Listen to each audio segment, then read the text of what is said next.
Alrighty, people. Welcome back. Sorry for the late start. I fell asleep. We are picking up right where we left off. We're on Skidoo Altus, and we have very little left to do here. Because, again, the way that I divide it up, I treat Skidoo Altus and Skidoo View as one area for this run. And that means the only bosses left are 3 Remembrance bosses.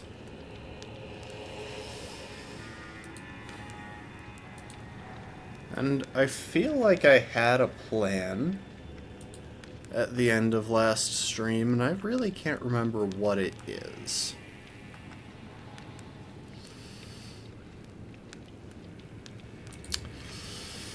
I think there was some side questing of some kind that I wanted to do. Well, I guess there's at least one thing I can think of.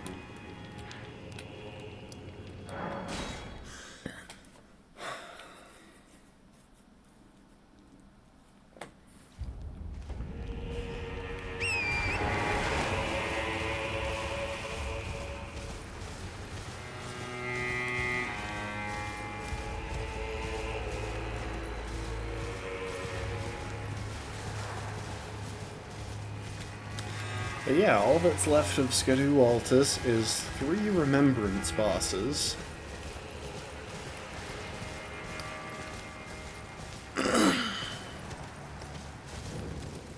And whatever exploring it takes to reach Rawa Ruins, which...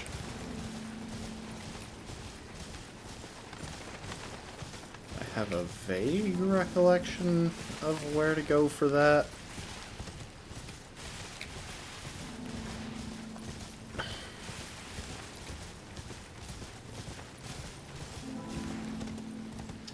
Also, I took a look at our numbers after last time and realized we're gonna die. Oh, no, we're not. Realized just how close we are to finishing. There are only 14 bosses left.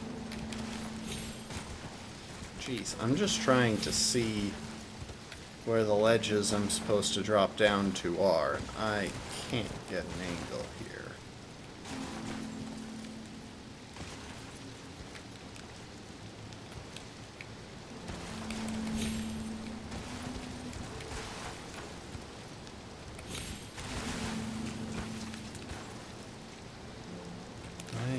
Yay.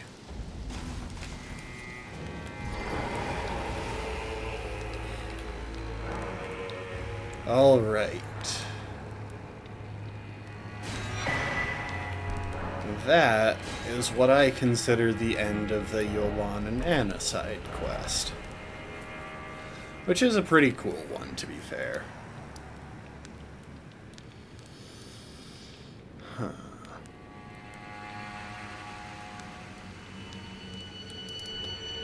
Now...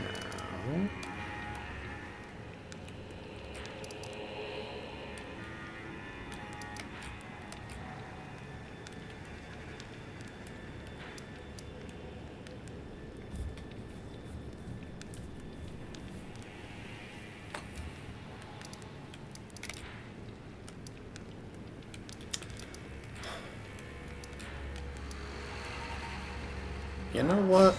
This'll be our next stop. I think it's finally time to take on Commander Gaius.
Sorry, doing some cleanup real quick.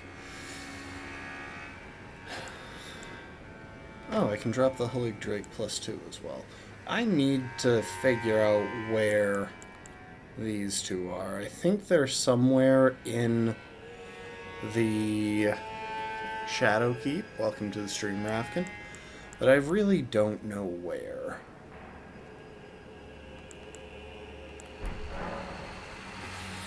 I'm gonna check the stats on Commander Gaius.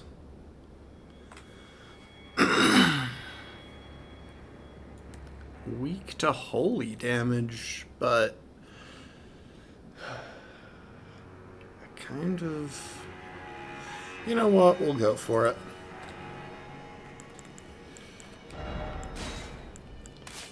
We'll go the holy damage play.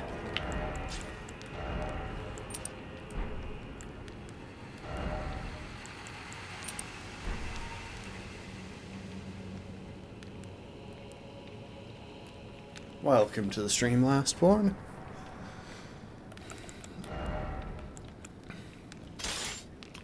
It does technically have higher holy damage than St. Trina's Torch has fire damage. It's just fire damage is so buffable.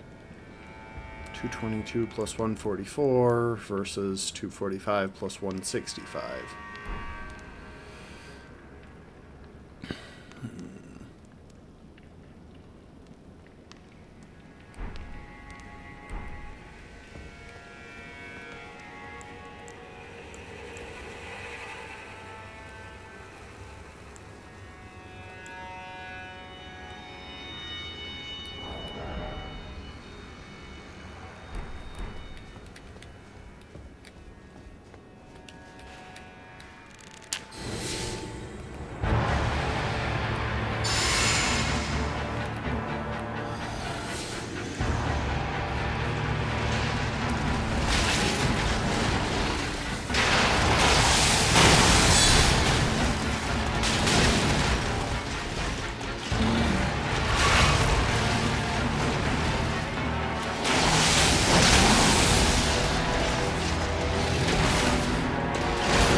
Dang it, I really thought I had it there. Oh, I was so close to a stun, but I just kept leaving the pressure off a bit too long. Also, I think I lost a rune arc.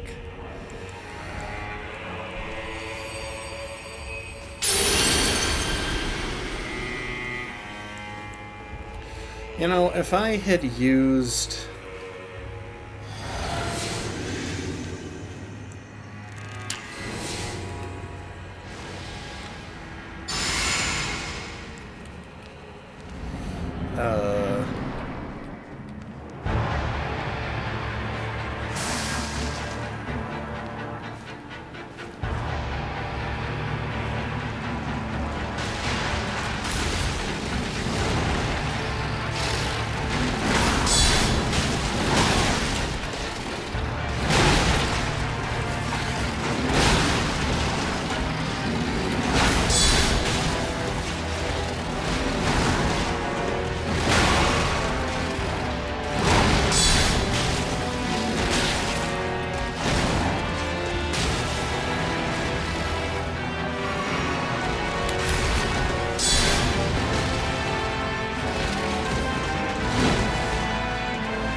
What the heck was that damage?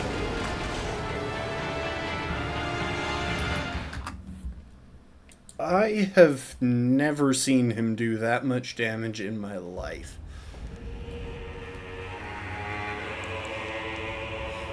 Maybe that was around when Golden Vow and Boiled Crab ran out?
I can't dodge.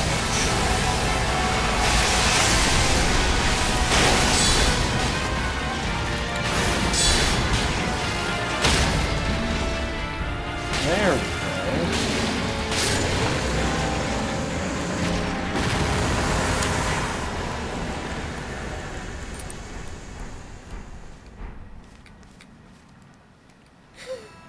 I don't know why I couldn't dodge there. I was just... felt like there was some input delay or something. Hang on.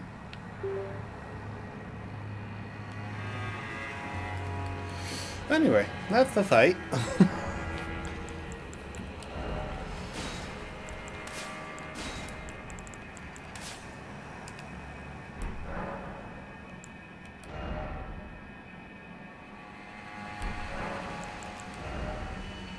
It's crazy as that's only enough for one level up.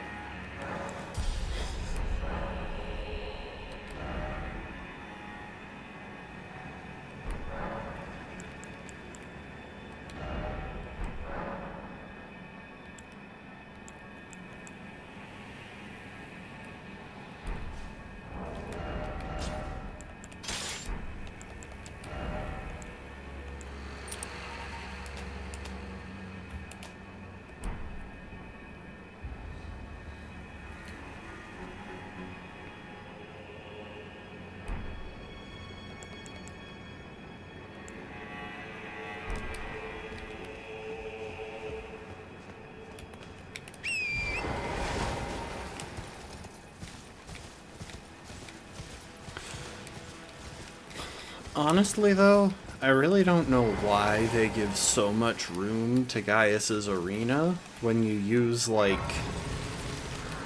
a quarter of it.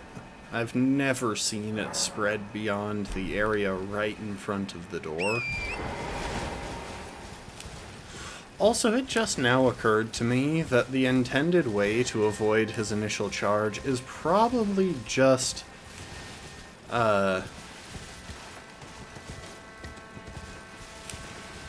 it's probably just getting on Torrent and running to the side. I really would like to do that fight, mounted at some point. I think it would be cool, but I also think it would kinda suck.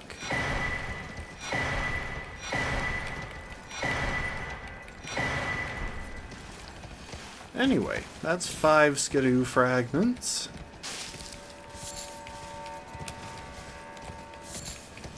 I love how they have this location that's just never explained or important in any way. There's just 5 fragments of the Skidoo tree. Maybe they're, like, collecting them? But if that was the case, you'd think they would be in the cauldron. Or in the chalice, or whatever the heck this is supposed to be. I've never understood this section of the map.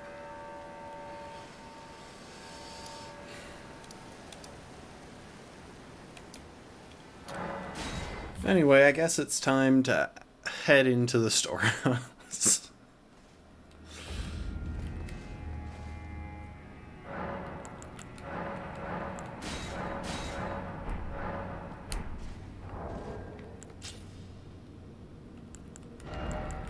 Also, I'm gonna go ahead and put the curved sword talisman on.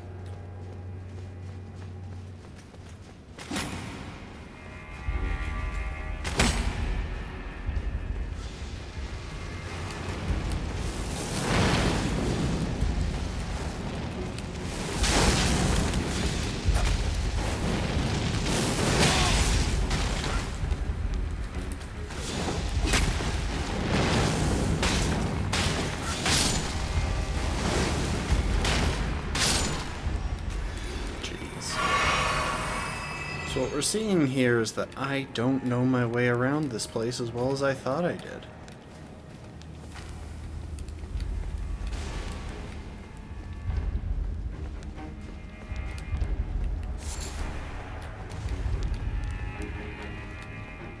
Anyway, hi Ansbach. After An, but there was one so. After Lord, it appears has been taken. Surely you recall. After failing him, I'd do anything. What could they possibly implicate?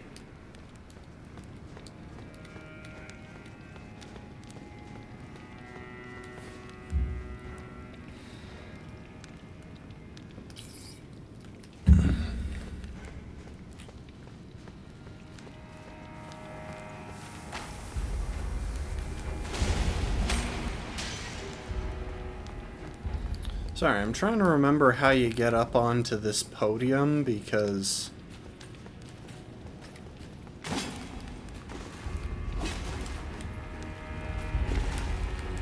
there's a revered spirit fragment up here. Or revered spirit ash.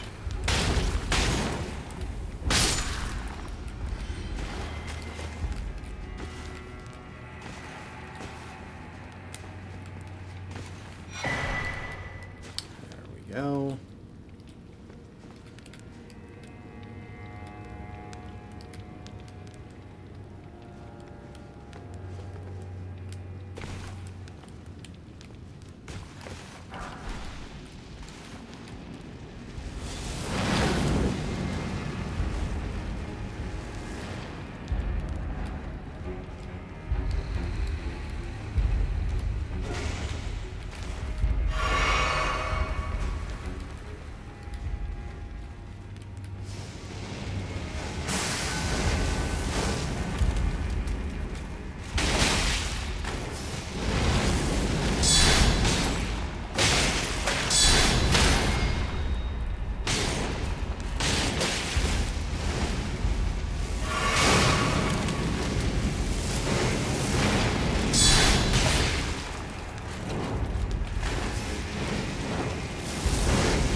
I'm really confused because I swear the actions that I'm doing are not what I'm inputting. Like, I put in multiple guard counters there that just didn't take place.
Why do I feel so clunky today?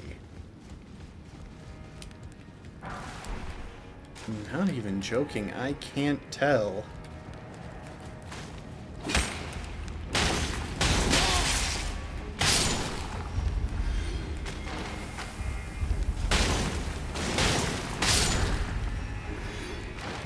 If it's me or the game.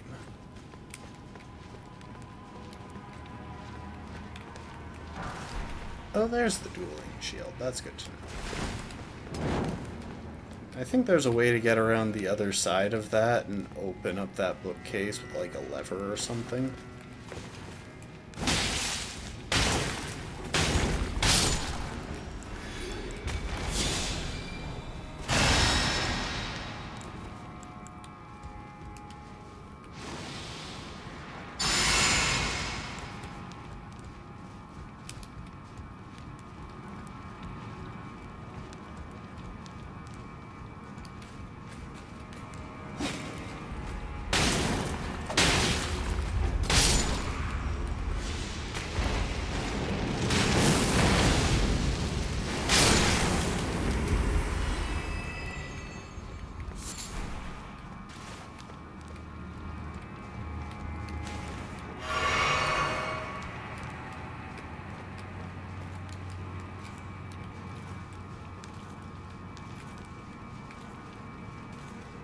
There's like a Fire Knight or something over here. Yep.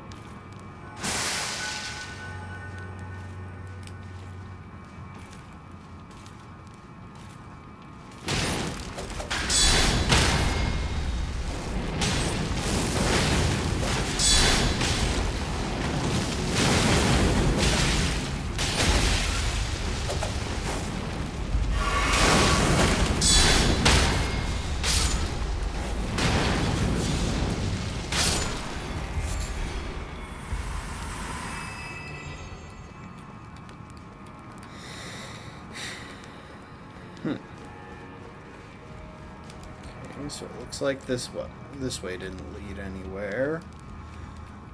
Am I supposed to go across the feet? I think I am.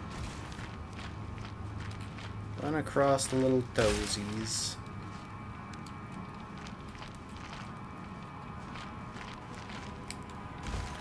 Unfortunately, we can't get the item in this guy's mouth from this angle. You can just barely see its glimmer down there.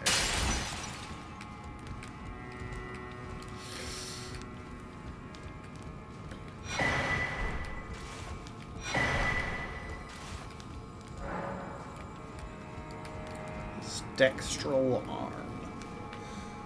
I'm guessing that's his main hand.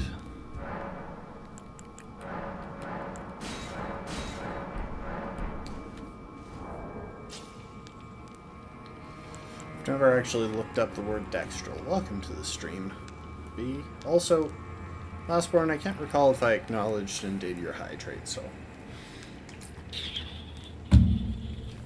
There we go.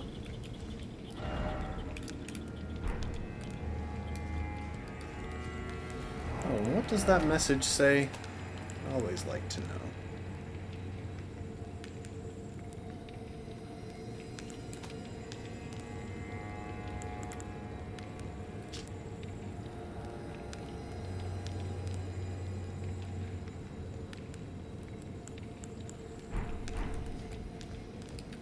That's talking about how they flooded the church district.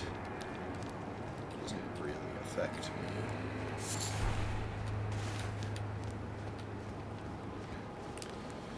Now this next part affects me. Because it's annoying.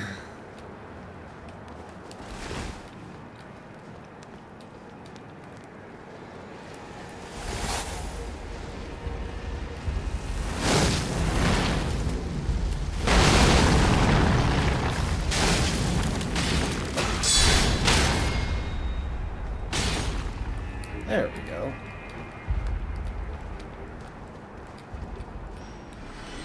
It's a long way down. And apparently you have to pick that spell up from their body, because Well, I didn't just add it to my inventory.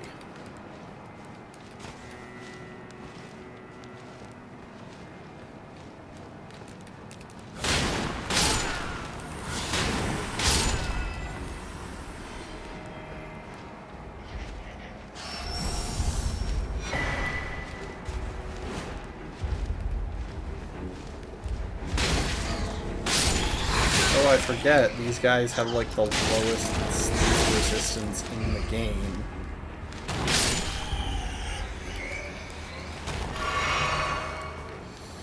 Okay, before I go in there, I want to see what's around the corner here. I can't quite remember.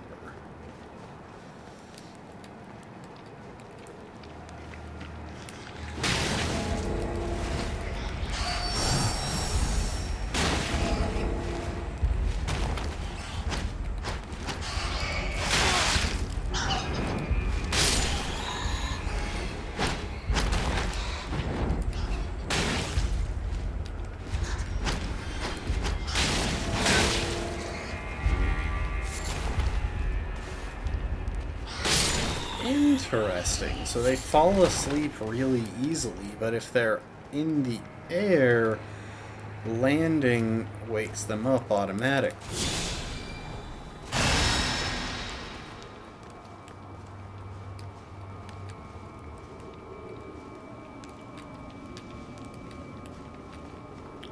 Okay, I think I should check the lower space first.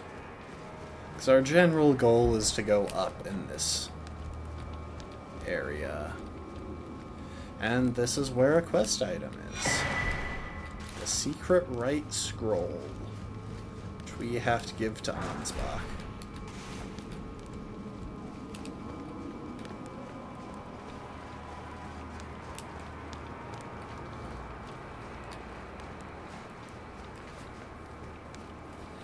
You know, if you're playing through this game and you're struggling, it is possible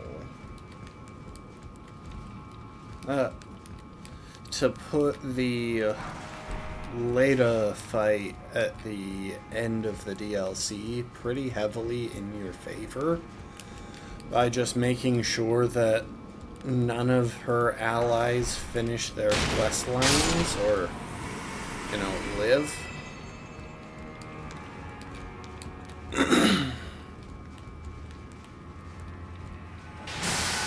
I think we're about, yep.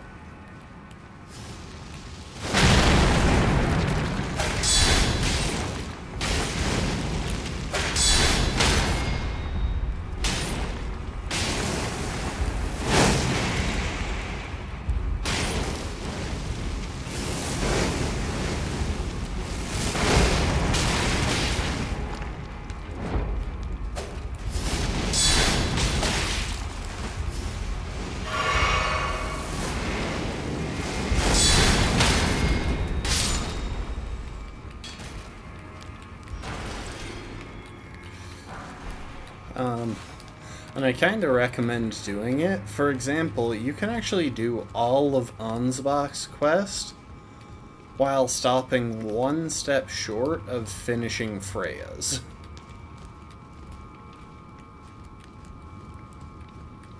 Which means you can summon Ansbach for that fight, but Leda won't have access to Freya.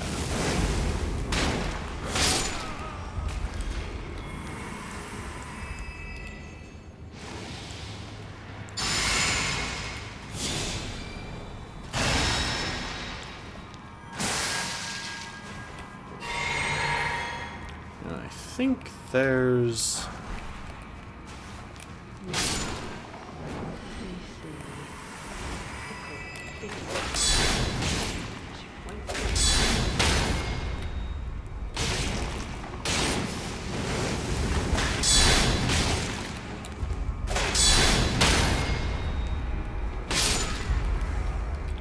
Yep.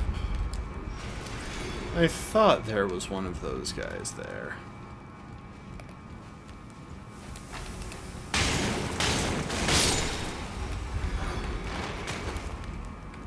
They're kind of just everywhere. in the Shadow Keep. Why did he just break that?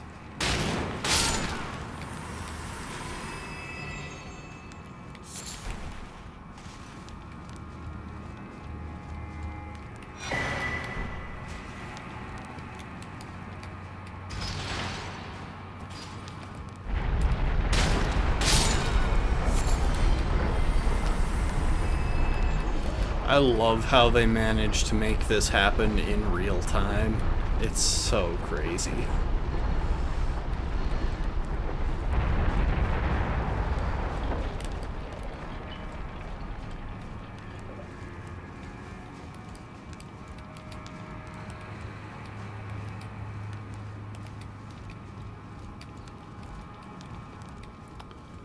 And Freya is over here, I think, so we should definitely grab the Site of Grace. Don't let it rile you up.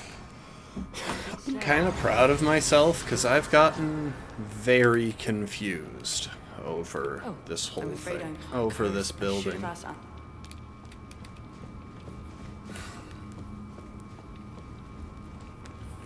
my lord, will I ever make sense of this? Game, I've already talked to Freya. You don't need to keep repeating her line.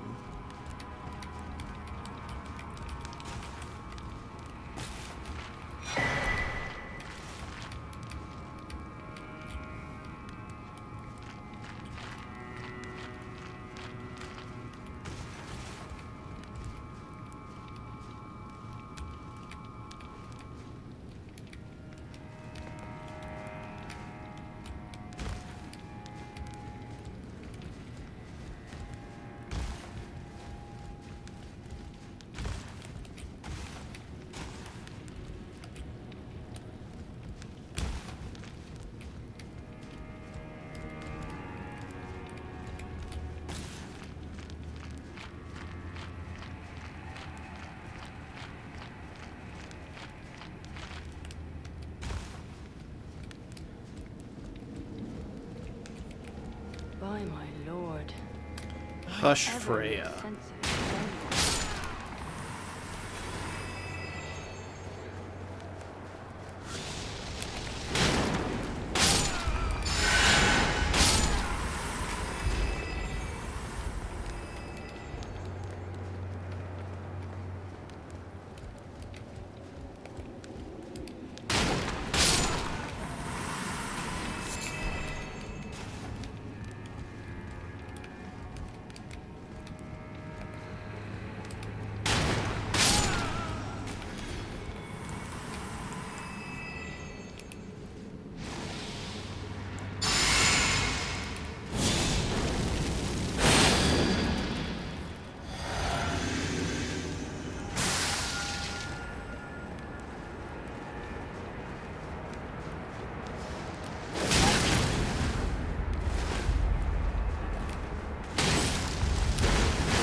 Oh, I forgot they could do this.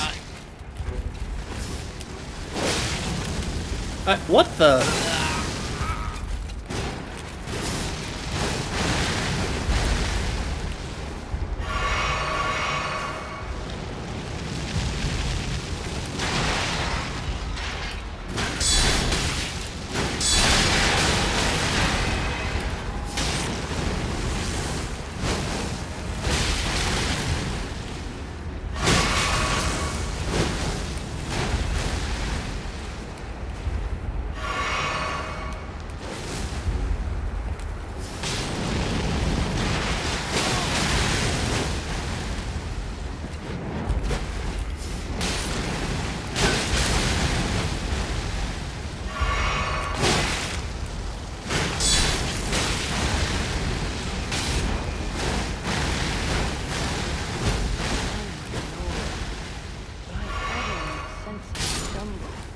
Jeez.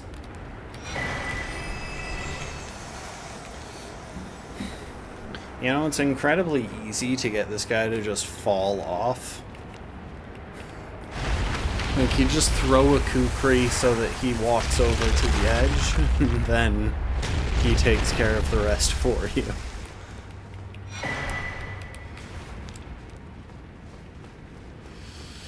Okay. This is Mesmer's room.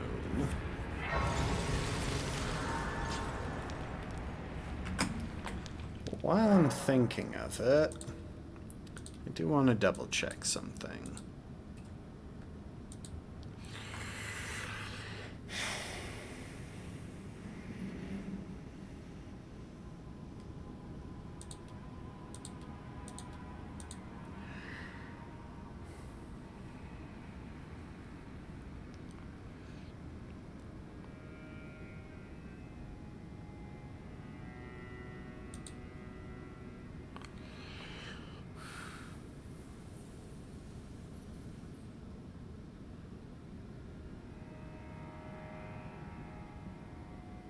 Okay.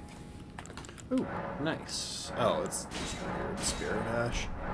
I did think it was a little early for us to get another Shadow Realm blessing. Oh yeah, let's take care of some stuff here in the specimen storehouse before going straight into Mesmer, who is one of the few bosses that we won't be doing with St. Trina's torch.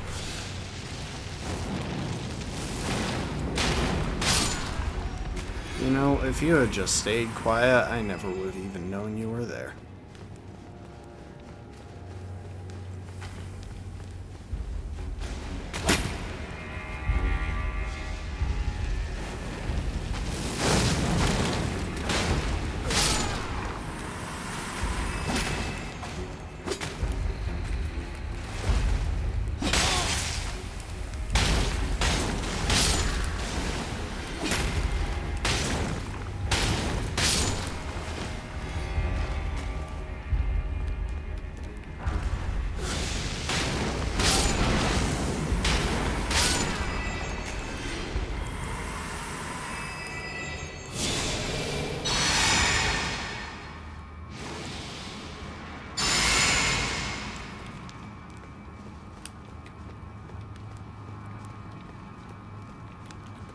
Alright. Bonesbach. What could they be implicate? Have... Oh, tell him about Freya's decision. The need, a true red, but no one is. She has a... Perhaps I can... Well... Yes. Even the... As if you said he plans to... He has for beggars, but I'm afraid Tentamicola fails to grant. One thing is certain. Righteous, you have given, but I can hardly. I am a warrior. Curse it all. I could spend the rest of my life honing my craft. The absolute. Okay, we'll come back in a minute. There are a couple other things that I want to do.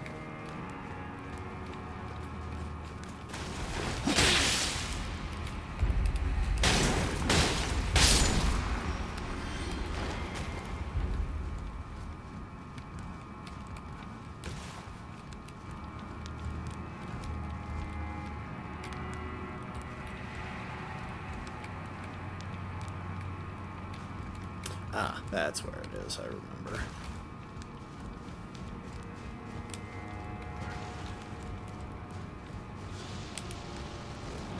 Come to think of it, there's a site of grace right through there.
I love how all of these guys, or most of these guys, are carrying staffs, and yet they're using them to cast incantations rather than sorceries.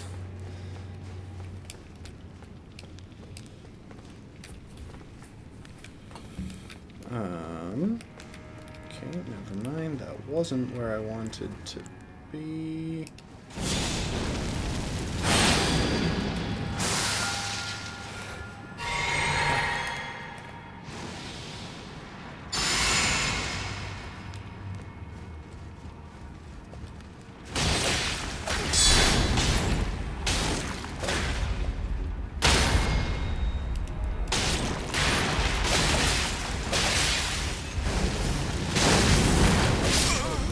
What the? Holy cow, that was a lot of damage.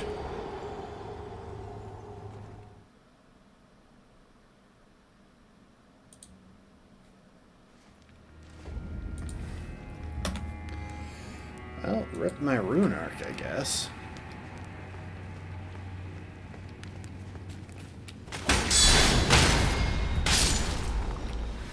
I think I'll go through this room slightly more cautiously this time, just to save myself some trouble.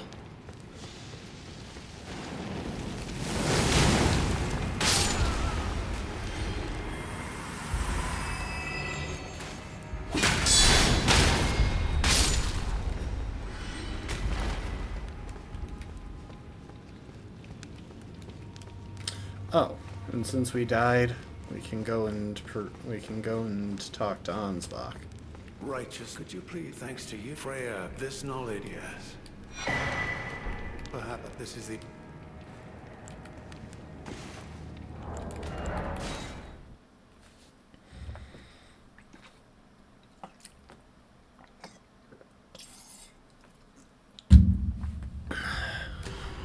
Yesterday, I found myself doing some routing for an Elden Ring challenge that ultimately doesn't seem like a good idea, but was still kind of funny to look into. I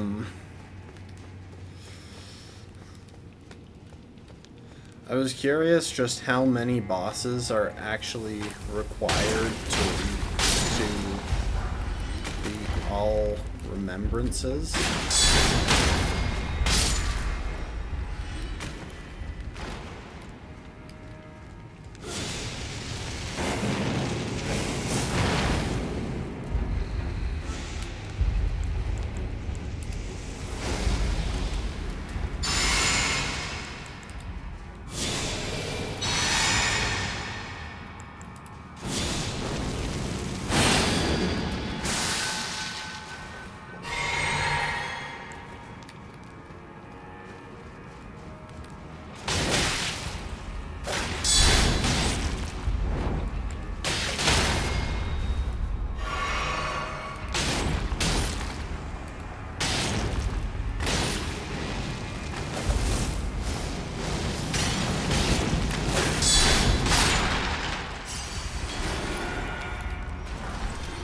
And after looking through some stuff, I'm pretty sure the absolute minimum is 40.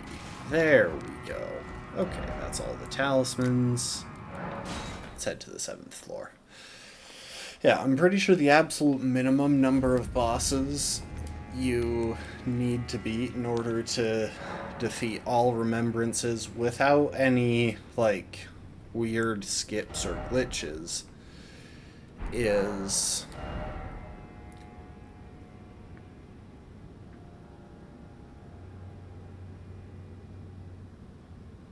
So that's what... a little over 5,000. Or a little under 6,000.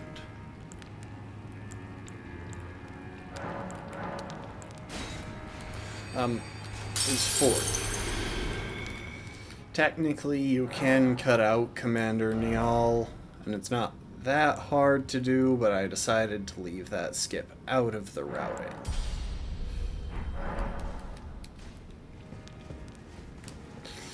I'm afraid, truly. From Surat on Earth. Oh, yes. as the festival kindly, which is fine. I know it would, and certainly for endless war as befits. Thank you. Give my regard. Tell him to face your all that remains. And on top of that, in the game, there are, I think, technically 42 weapon types, if you include shields, all 3 types of shields, small, medium, and great, staffs, and seals in them. Technically, there's also just being unarmed, which you could argue is a weapon type. So it's theoretically possible to use a different type of weapon for every single boss that you fight. All that remain.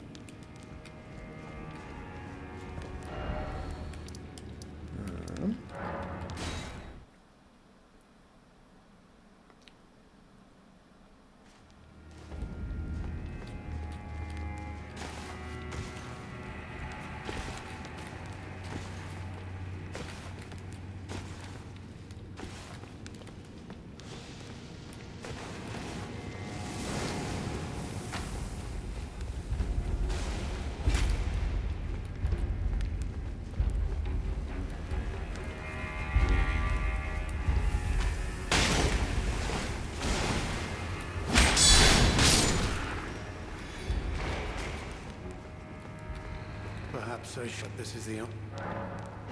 I should have had something some paralyzing fear. That's Freya. Okay, I think I've now finished both her quest line and Ansbach's.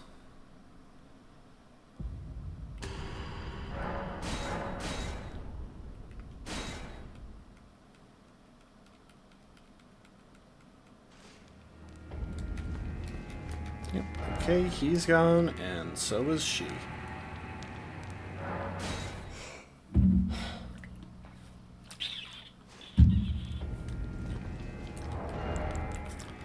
Time to fight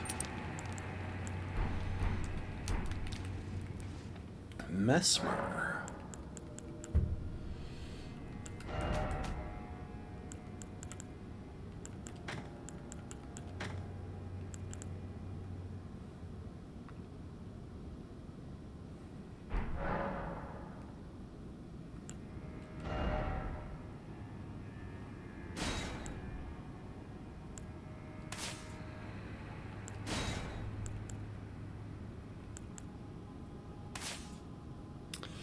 And before I forget, we're gonna go and do something that I probably should have already done. Because the fact of the matter is, it's just not looking like I'm going to get very much mileage out of Lamenting Visage. Actually, I should run some calcs, hang on.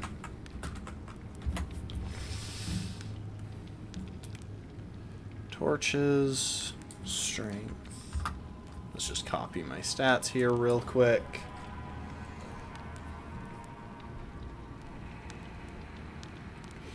$60, $25, $41, $30, $15, $40, $50.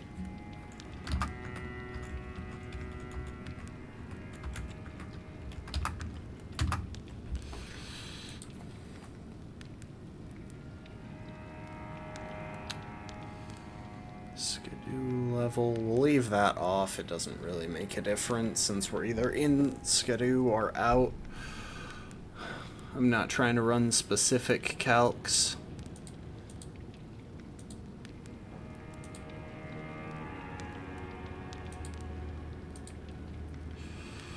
Okay. So, most of our fighting is with St. Trina's Torch. For obvious reasons, it has the highest total, well, it has the highest fire damage, some of the highest total damage.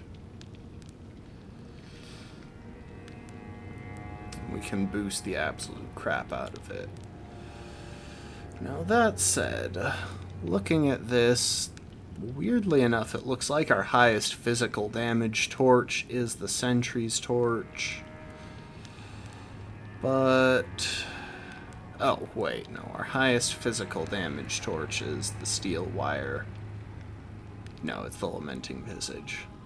But after that, it's steel wire. Anyway, what happens to our damage if we bump that down to 20? Specifically on the torches that we're likely to use. Thank you for the hydrate, Lastborn.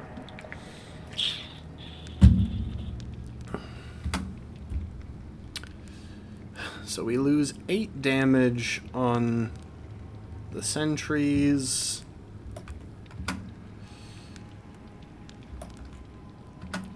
Five on St. Trina's.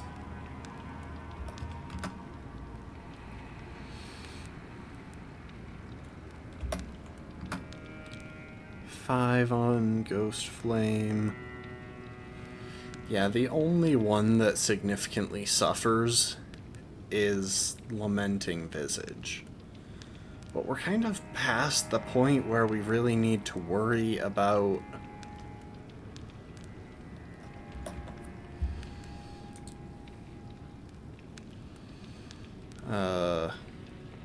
enemies with fire immunity because, well,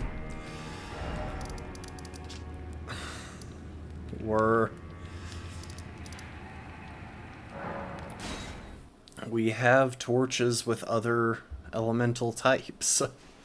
There's really not much point. So yeah, I'm going to go ahead and do what I arguably should have done quite a while ago.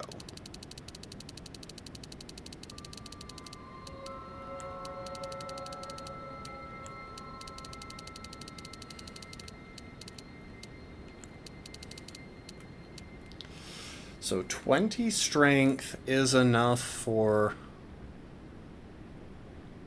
our... oh, you know what? Hang on. I want to check something.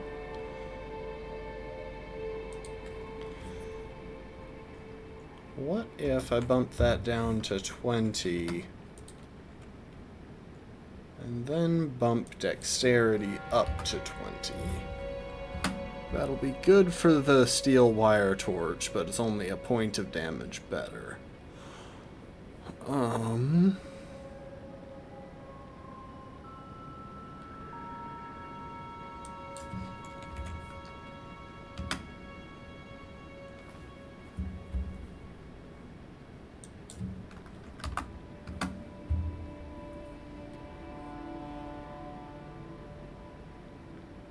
Oh, oops.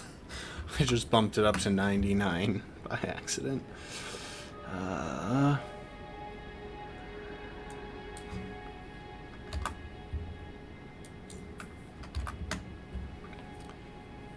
You know, wildly enough, that does a pretty good job of making up the difference. We'll put 5 of those into dexterity. It doesn't do much, but it's still helpful.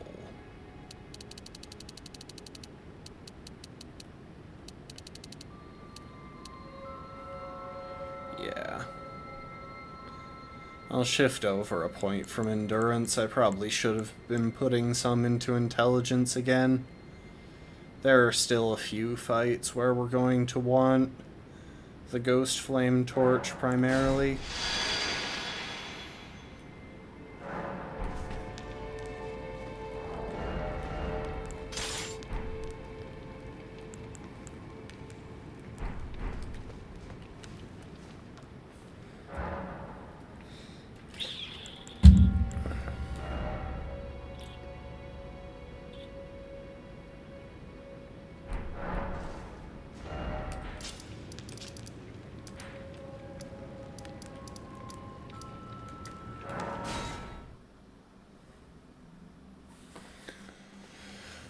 Okay, because, yeah, we definitely want the Ghostflame torch for Mesmer. We could technically swap to the sentries midway through.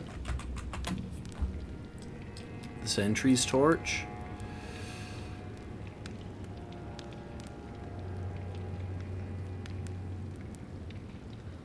But magic damage is pretty consistent, and he's pretty dang weak to frostbite buildup. Like, extremely vulnerable to frostbite buildup. And he's got 40% holy resistance in phase 1, which means we don't want to start with that.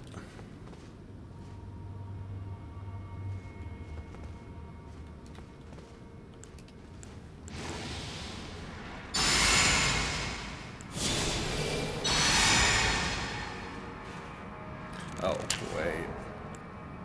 I meant to do this. I'm just gonna rest at the grace. Refresh our stuff.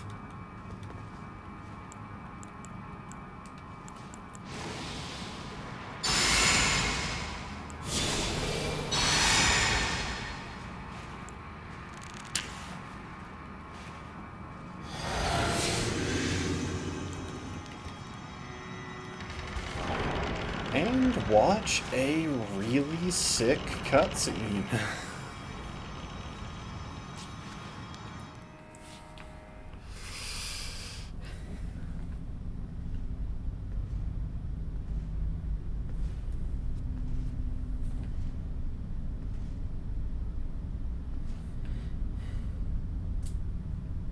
Mongrel intruder.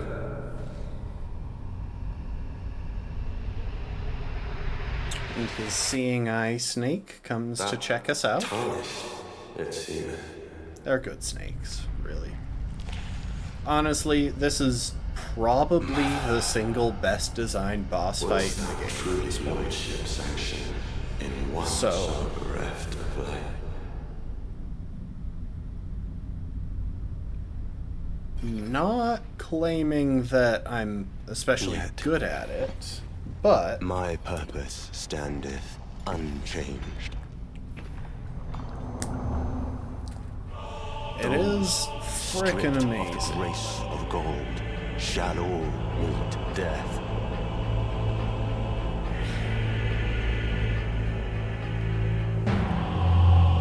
In the embrace of Mrs. Flame.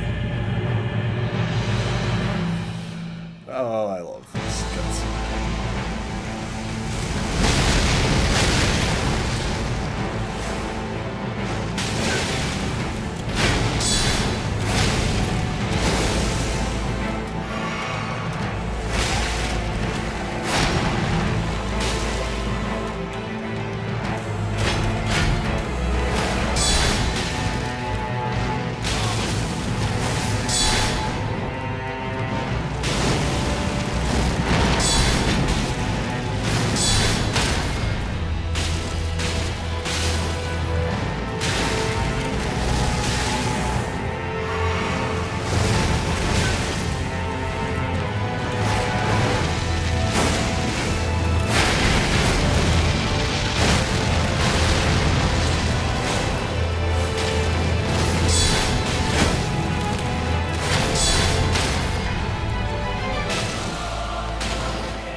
I am just a tad over the Skidoo tree level that I think you need to be, that I think you really want to be at for Mesmer. Not suffer. A lord devoid of light.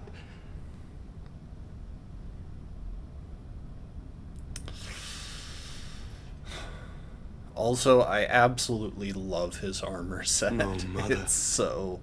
Like, the chest Forgive piece and me. the helmet in particular are so frickin' stylish.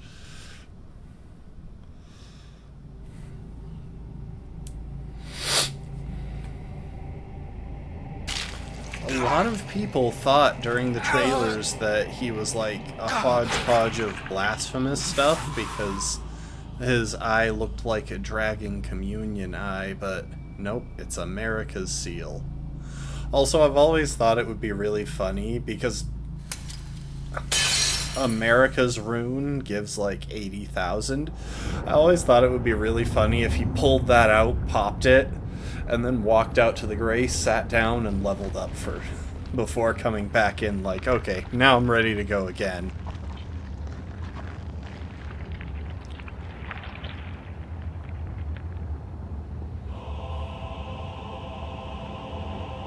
Soon tarnished. Oh, that's so good. Wilt thou be taken in the jaws of the abyssal serpent, shorn of light?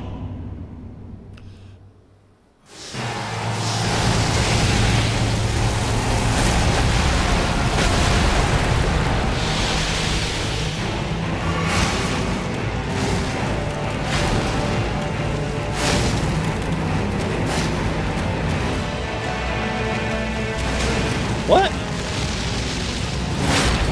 I'm usually way better at dodging that.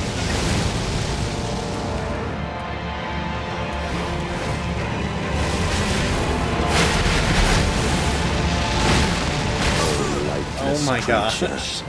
I just completely threw. Shall I? Alright. Why could I suddenly not dodge anything?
Okay, that went better.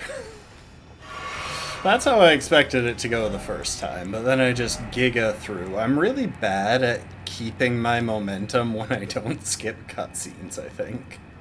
I think that's genuinely part of it. Is that I just screw up after not skipping a cutscene. Also, I specifically didn't summon the horn scent for this fight.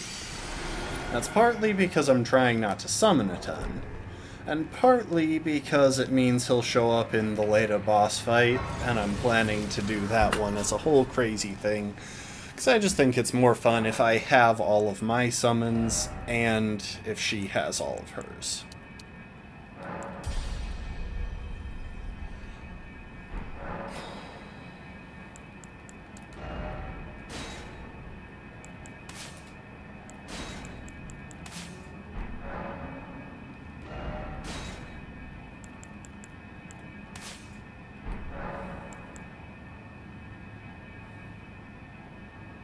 I probably should have added Flame Protect Me to my loadout now that I think about it.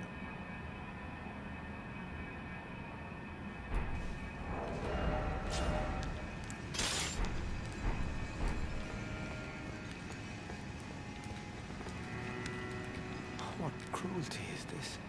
Who would rob me of my one vital purpose? Am I so feeble, witless, dull of blade, that vengeance was never to have been mine? Oh, mother. Oh, most cherished wife and child. It seems vengeance was not mine to enact. Where now should I point my tired blade? Where now? And he decides to point it at me. I don't know if he actually finds out that I was the one who killed Mesmer. Also, I think there might be new dialogue with Hornsent Grandam.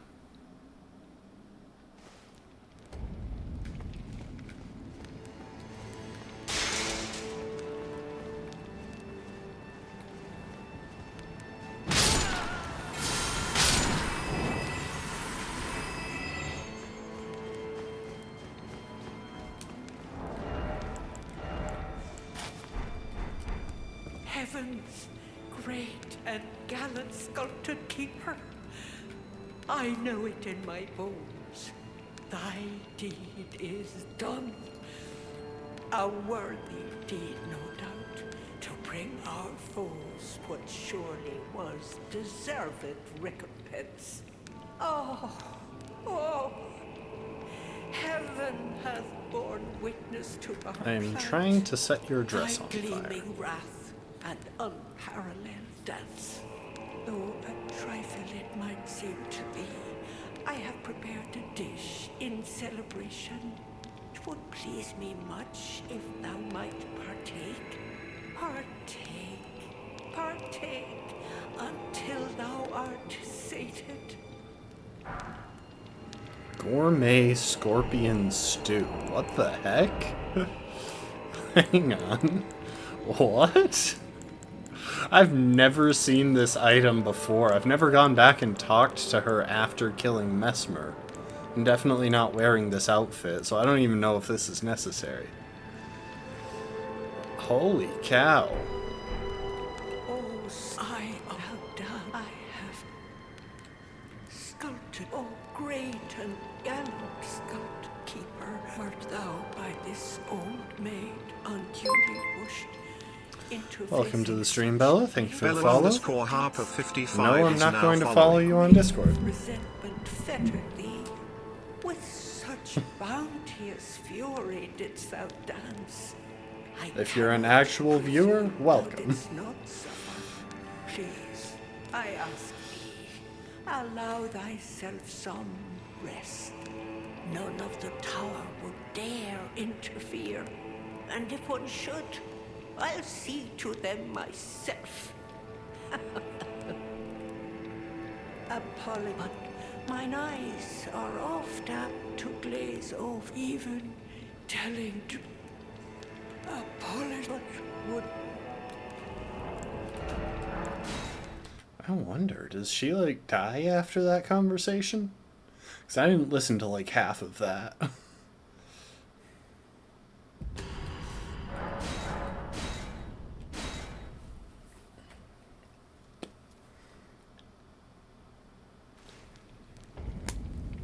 She does. Wow. So there are exactly 2 of those in the entire playthrough? I gotta look this up now. Is there like a crafting recipe somewhere? Scorpion stew.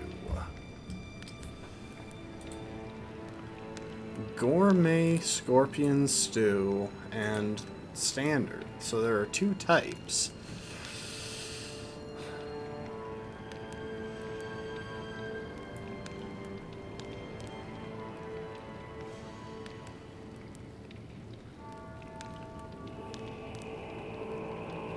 Huh. And then gourmet scorpion stew.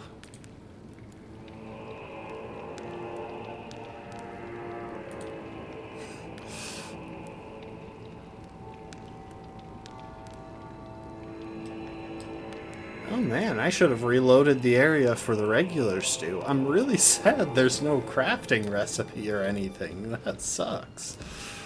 There totally should be a way to make more of that.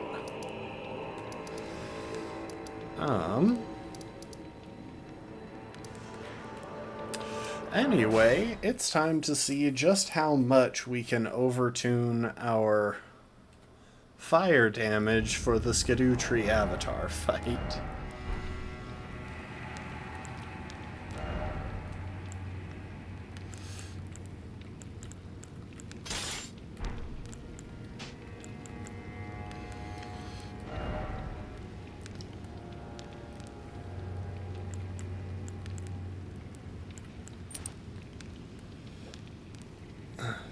Two-handed talisman. We got the charge attack talisman in there.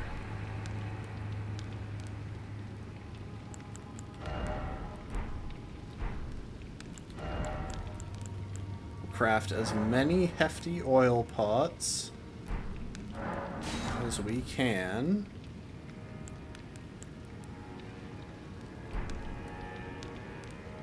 Wait.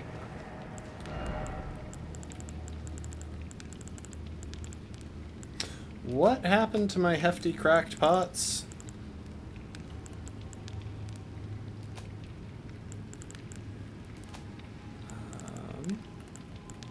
Okay, I have 9 of them. Do I just not have enough items? Oh, crap. I didn't even realize dew gem were needed. Okay, hang on. We're gonna do some farming real quick. Dew gem.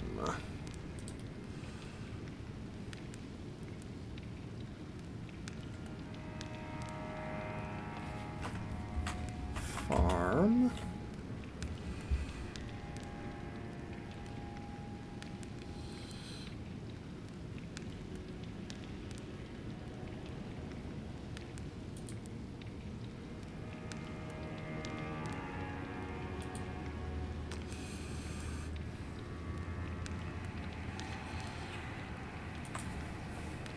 This says Elak River Site of Grace.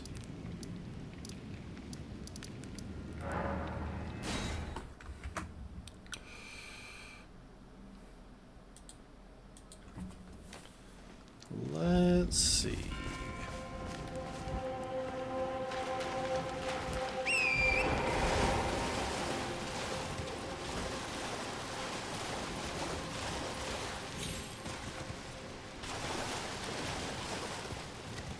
They said northwest, so it should be somewhere around here if they are farmable. If they're not, then that's kind of a bummer, and I might not bother getting more.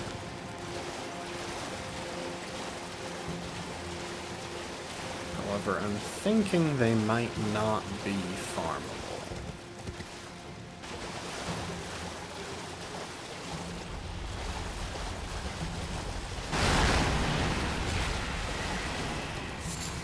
There's one.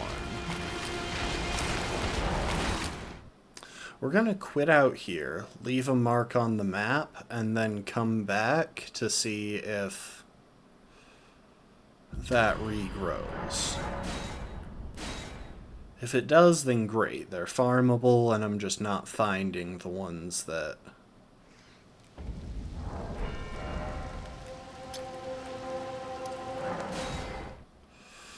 this person is talking about.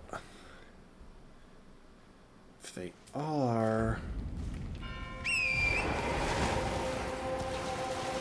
then we can get quite a few.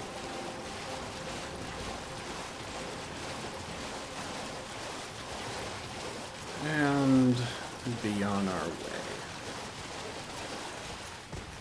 They are also...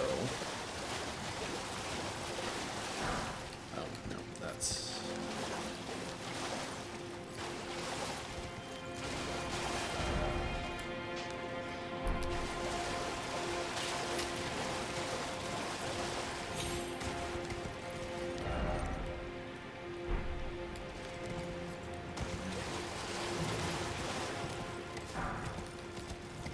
oh, there's one.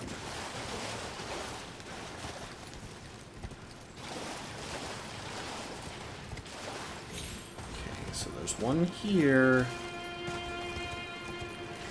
Is the other one that he was talking about up there? Or is it like... around?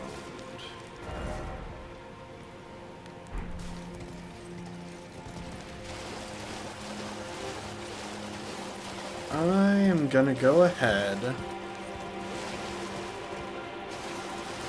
and guess that those were the two that the person on the wiki was talking about.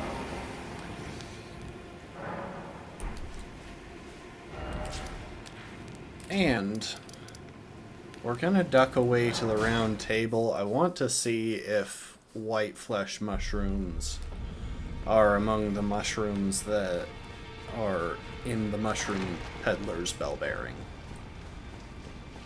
Because if I can just buy them, I might as well do that.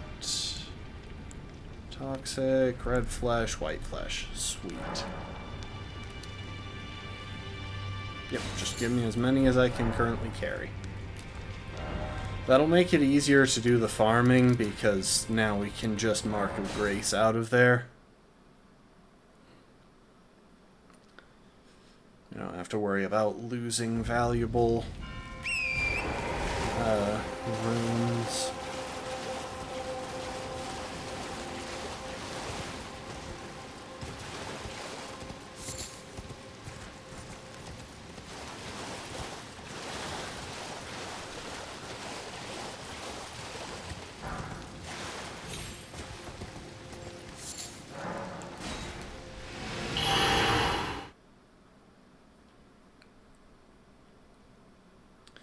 I should equip the Silver Scarab. I don't know if it affects the number of items that you get from item pickups.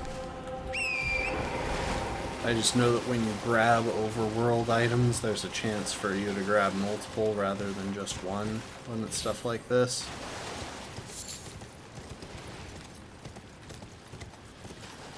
And that makes me think item discovery might play into it.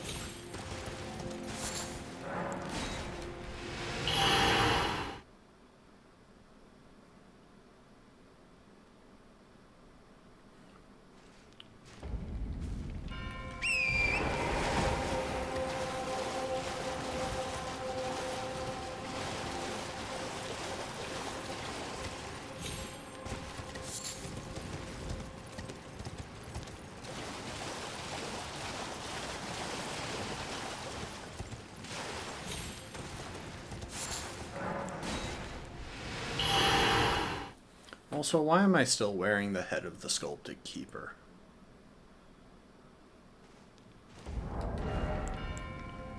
Kind of surprised it hasn't pushed me to heavy load, but I think that was the case before.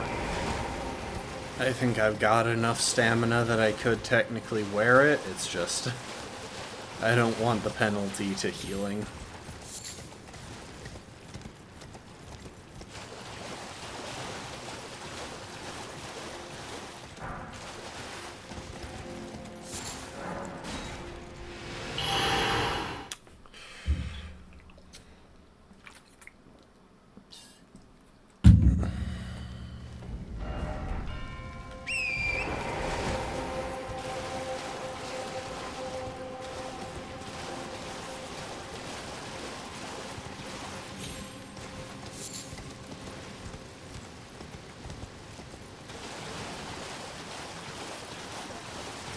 Oh, I learned something really cool earlier today. A couple of shorts popped up on YouTube that were talking about Margit's shackle, and one of the comments under them pointed out that you can use the shackle to break the jars, like the hanging jars in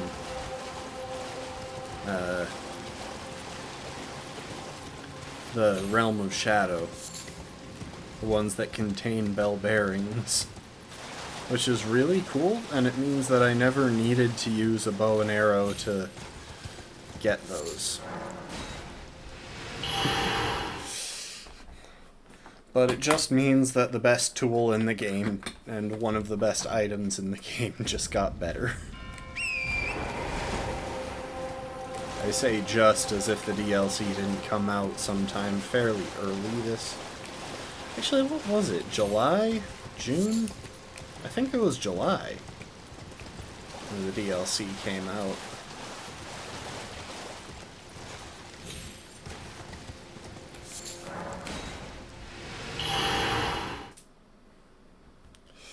It feels like it's been so much longer.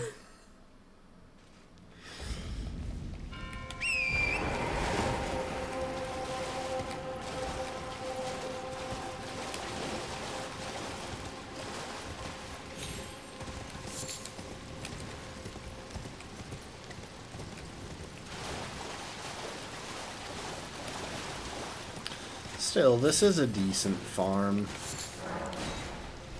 You can't really complain.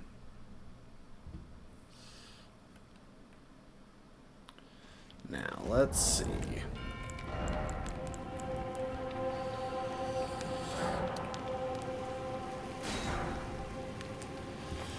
Holy cow, these things are expensive.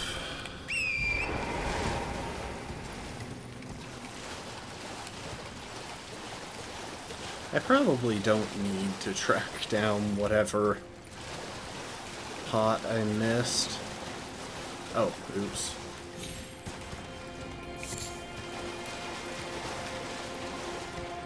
I do, however, need to remember to grab both of these.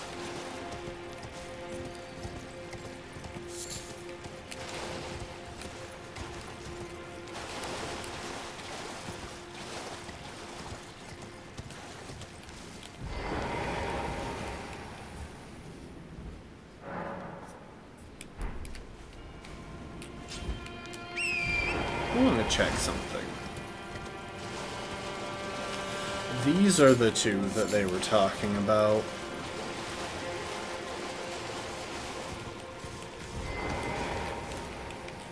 I would have called that due north, maybe northeast.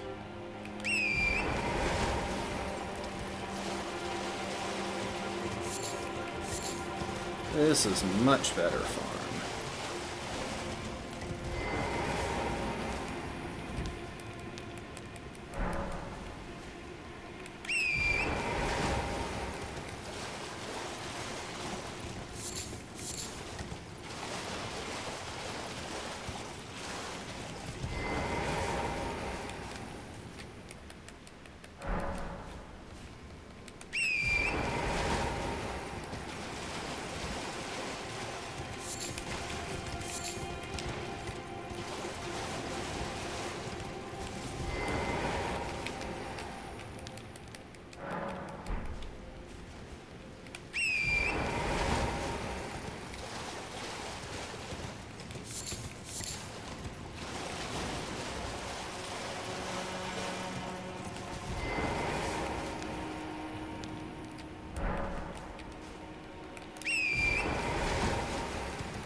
Sorry, I'm just trying to have a small stockpile built up in case I want to use these again. Although, truthfully, hefty jars are so much slower than standard that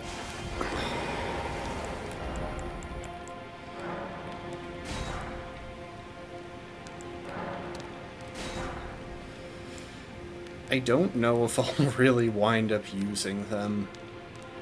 I should buy more string as well. I'm sure I picked up the rope peddler's bell bearing somewhere.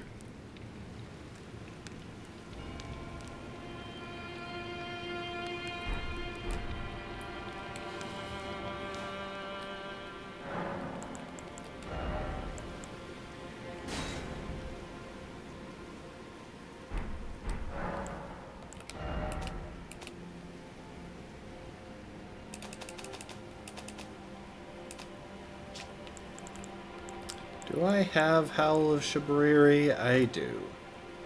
This is the one time I'm going to let myself use it. It's not technically allowed because it can do damage, but I'll just try to cast it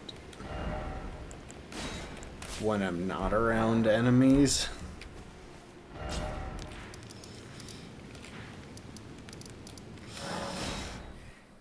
I just want to see how much damage I can squeeze out of this, and if I can manage to one-shot any of the phases.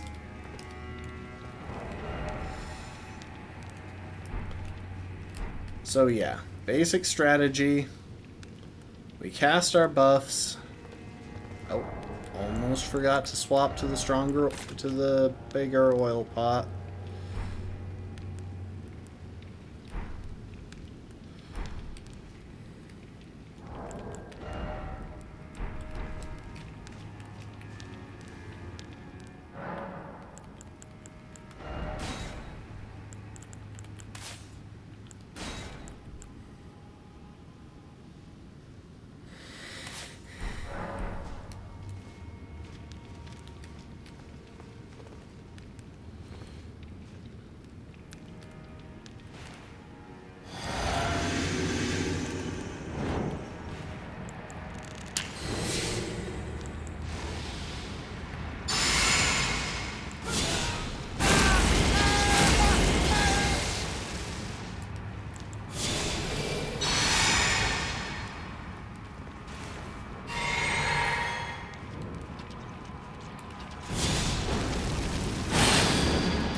Trying to quit out because that wasn't going very well.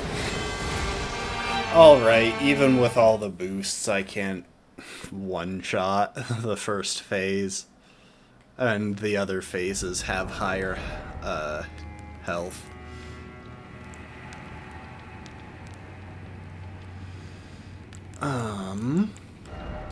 Okay. We are going to shake it up a little bit, though, because I think it's easier to hit. I find this boss easier to hit with jump attacks. So, we're gonna optimize for jump attacks.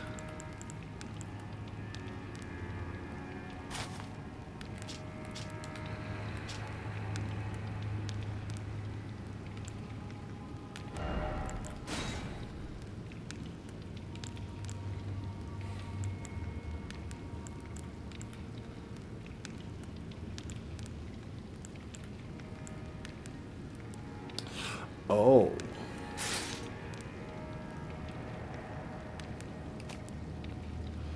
Or we could optimize for all attacks. Hang on. I'm gonna regret this. I already know it.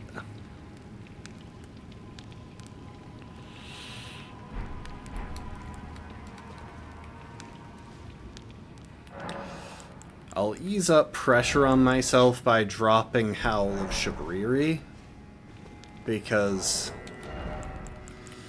that one increases the damage you take.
Alright.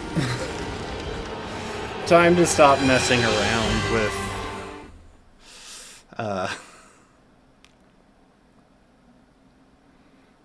the hefty oil pots. because I honestly think that's what's getting me killed here.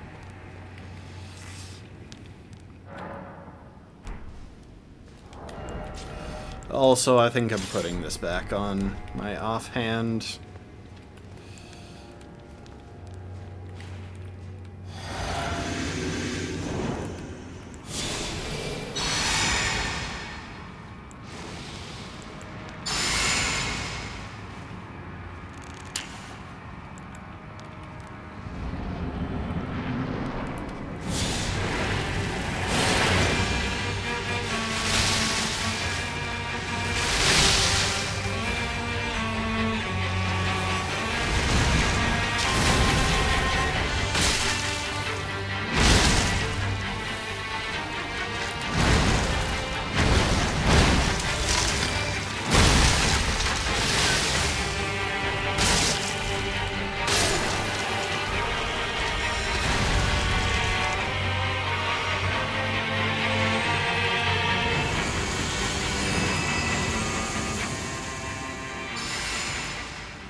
There we go. Frenzy Plant and Draco Meteor combined, seriously.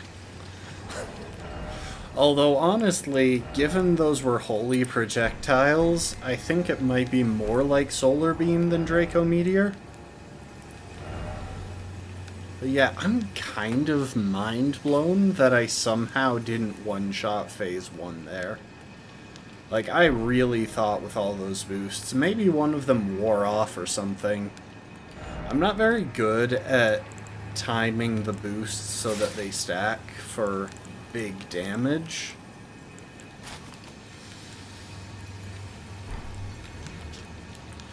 Also, if I was being a little bit more serious about it, this is probably how I'd be running around most of the time. Or with that other build with the Rakshasa armor and jump attack shirt.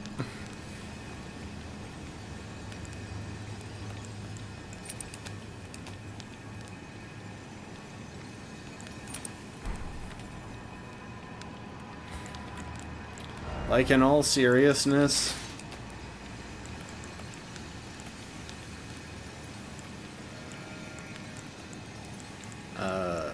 this is probably the optimal gear for this build. Because I can jump attack, and I'm getting buffs from each of the other armor pieces. But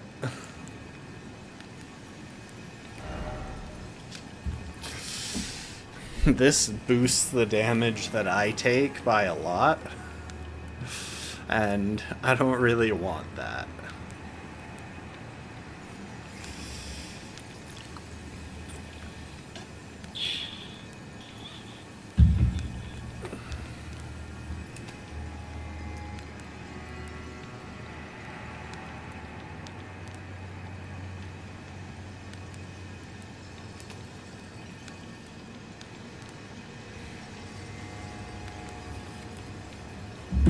To think of it, how much does it affect it?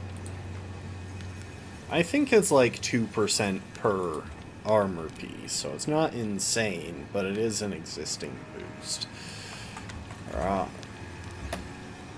Rakshasa. Set.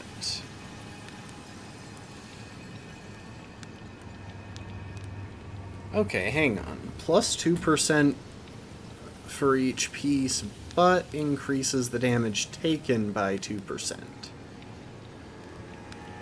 And this is reflected in the stats. It's not a secondary effect.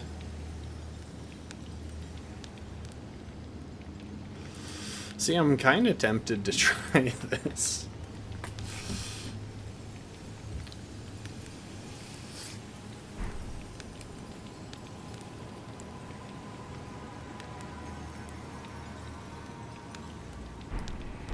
You know what, let's run around like this for a while.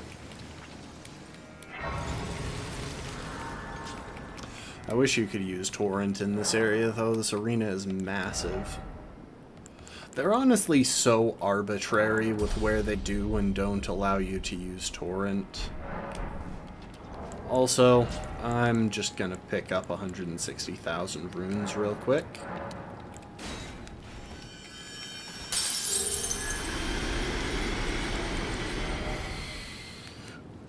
And I need another 7,000.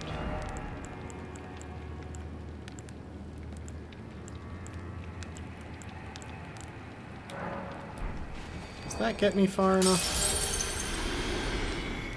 Nope, I am 500 behind.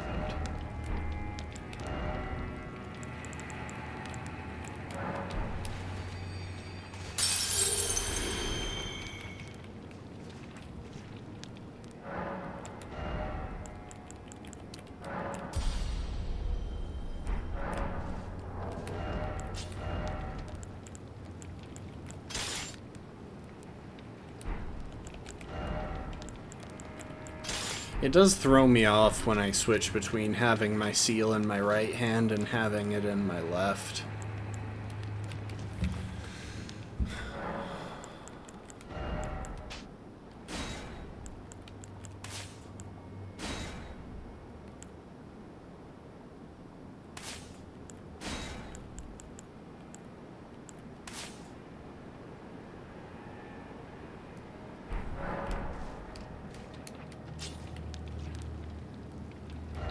But I think that's all the bosses in this area. Why is Gravesite Plain open? That's 15 out of 15 Skidoo Altus and 2 out of 2 Skidoo View. And our next destination is the Abyssal Woods.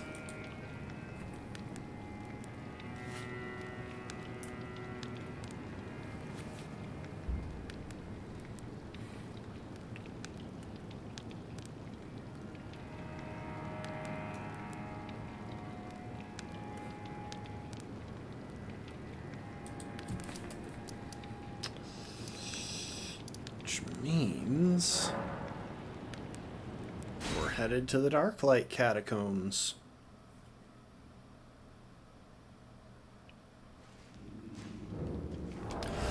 And actually, for this area, I'm going to switch back to the other armor. For boss fights, Rakshasas is gonna be better, technically. But for casual exploring, I would rather have just good defense. I'd rather just be durable. Also, I'm curious. I've got the Bull Goat's Talisman. How much? I had 103 poise with it. There are only a couple of ways that you can reach over 100 poise without that talisman, I believe. For example, I think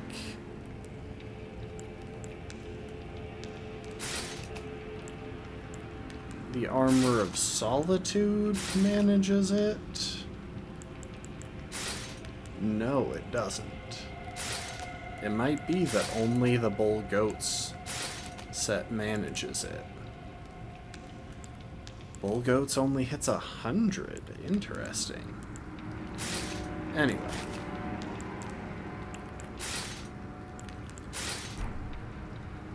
I gotta keep my fashion around.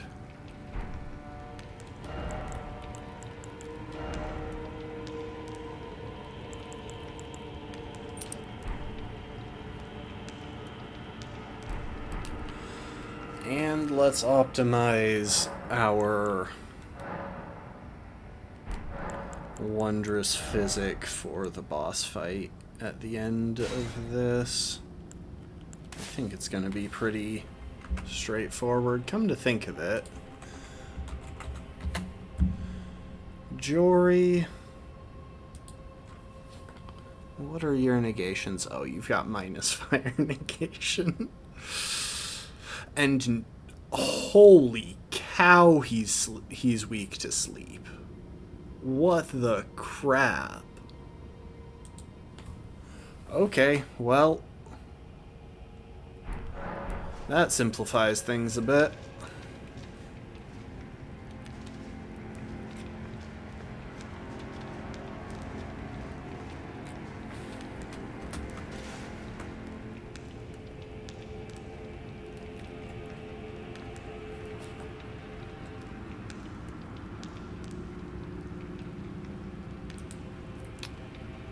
I'm just trying to refresh myself, so Viridian Amber +3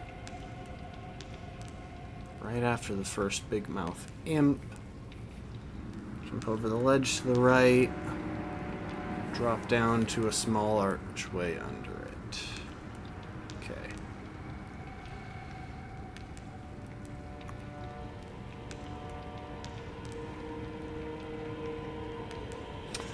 Oh my gosh, they've still got the Catacomb Sorcerer listed as Putrescent Sorcerer in some places here.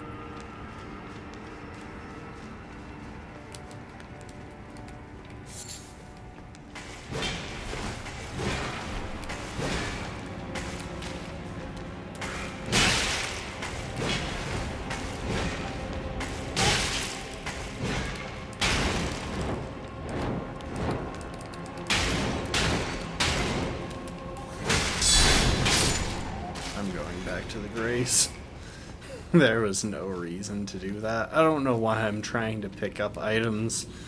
Nothing in here is worth it except for an armor set and a talisman.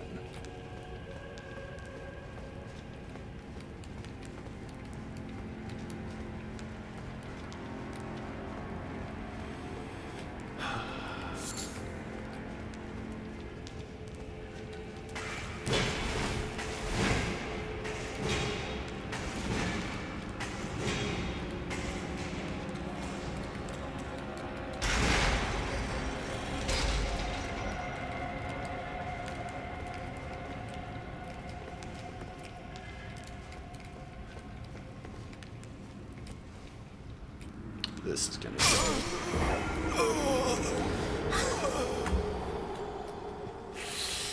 Why did I think that would work? That was such a long drop. Why did I expect that to work? Okay. Also, it's kind of weird that it doesn't light up that first room.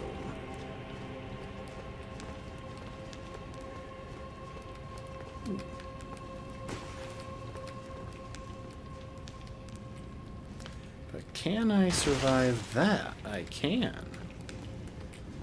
Okay, that's a much easier way to clear this.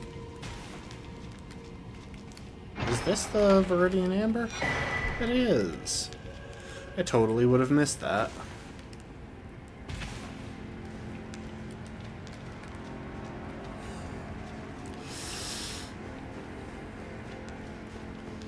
I said it during my first playthrough and I'll say it again. This area feels like it would be really easy to get through without turning on the lights if you just know where you're going.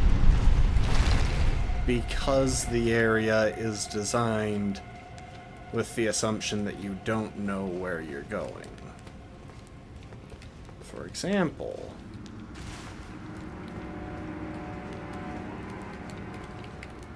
I know there's something over here, although now that I think about it, I'm pretty sure it's useless.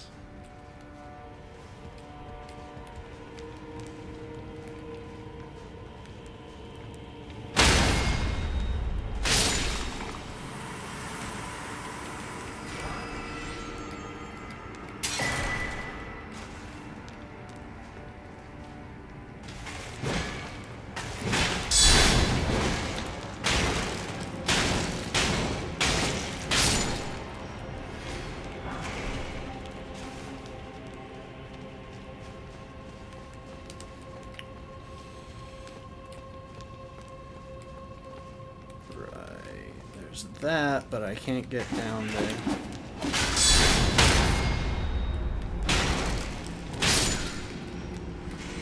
I can't believe I got that guard counter.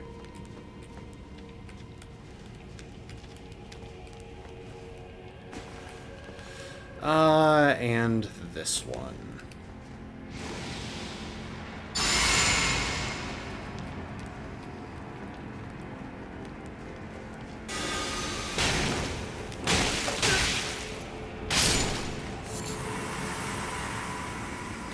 Sorry, I just really hate that guy. And he guards what might be the coolest armor set in the game now.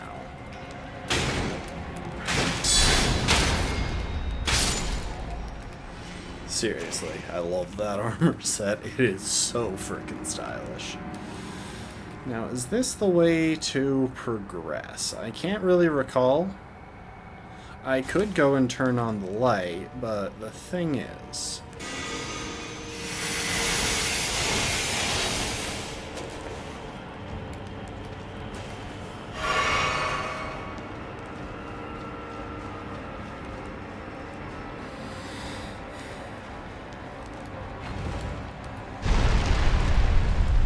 you don't actually need the light on. That guy's trying to cast the Ghostflame geyser spell on me. And this should lead straight... oh.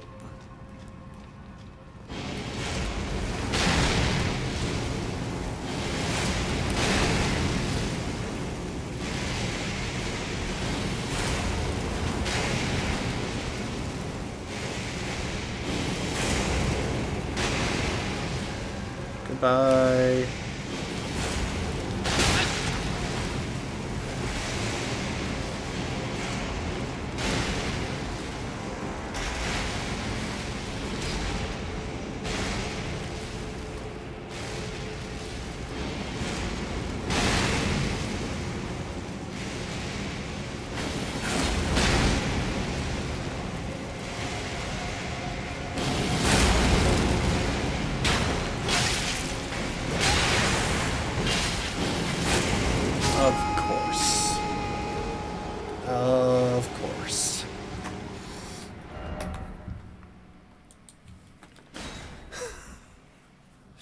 Now, admittedly, it was reckless of me to not deal with the other imps separately, but come on.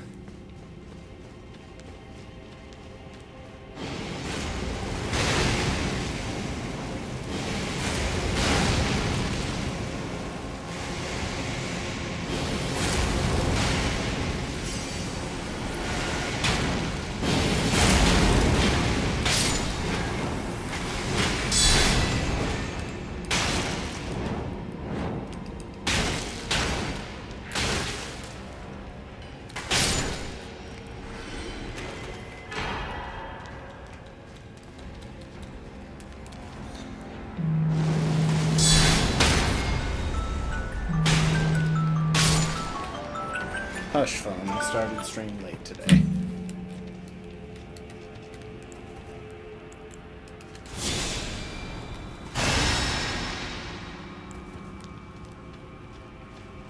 I'm trying to think, is this the longest? I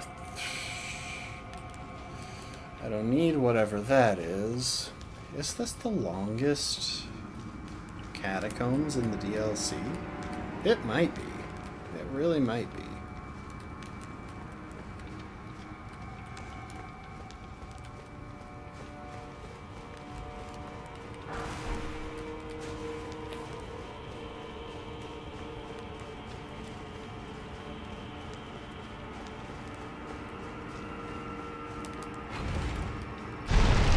Yeah, I think it is, because that's 4 whole sections.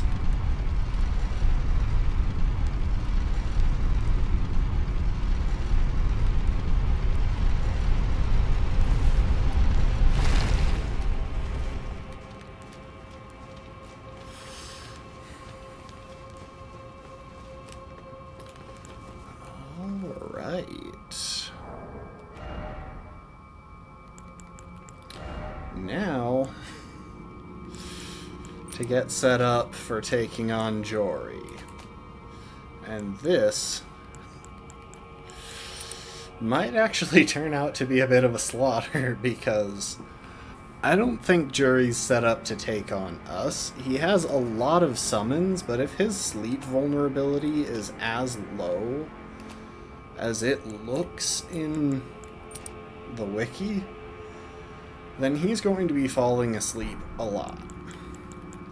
A whole lot.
I was so worried about that fight, because the best way to deal with Jory is just to...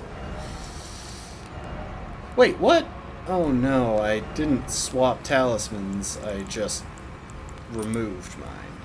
Well, that sucks. The best way to deal with Jory is generally to chain backstabs.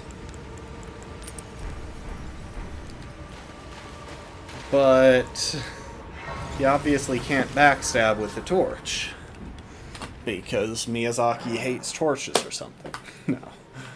I get why none of these things are in the game. I get why you can't backstab with a torch, because you're not intended to fight torch only, but I still wish it was an option.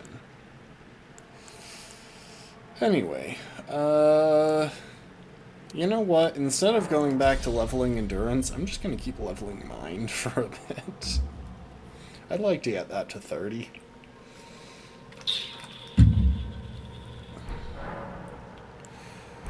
Come to think of it, I am fresh out of Foulfoot's and horn tenders. Hang on a sec.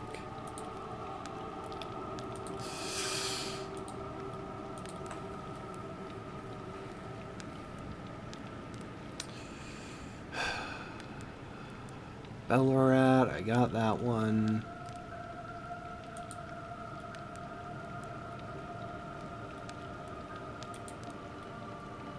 Okay, there's one under that village I might have gotten.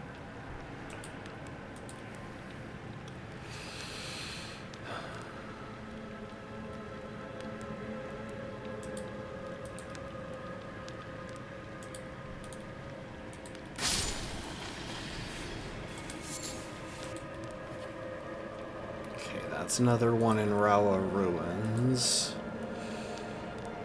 Oh wait, there's one in Midra's mansion. Okay. That'll be good enough then. I should still probably go and pick up a couple more. Or a couple of golden foulfoots. But whatever.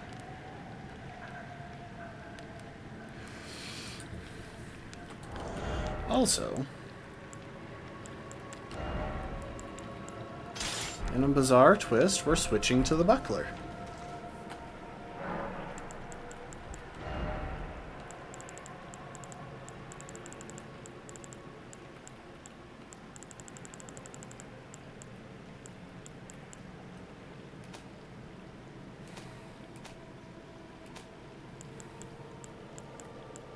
And I should really try out the oil-soaked tier to figure out if... it's just harder to figure out if that one's going to be... to have the interaction with St. Trina's torch, because that one already kind of naturally reapplies itself just by you dodging.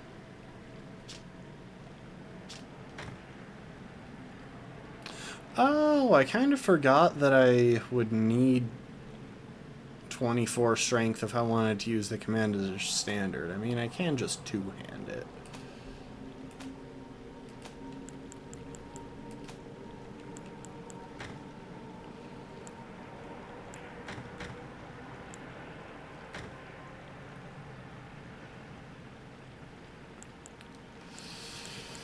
Would you look at that? 7 out of 8 torches, and we're so close to the last one.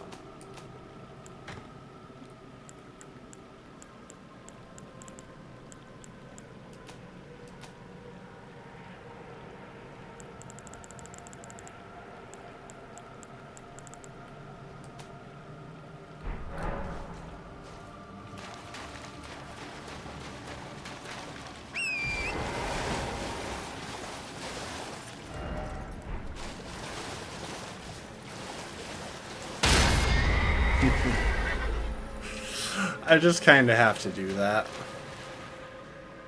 Your spectral steed is frightened and cannot be summoned.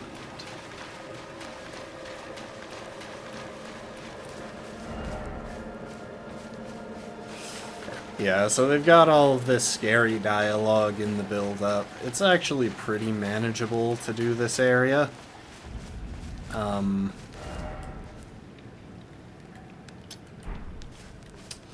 We are going to take a fast track toward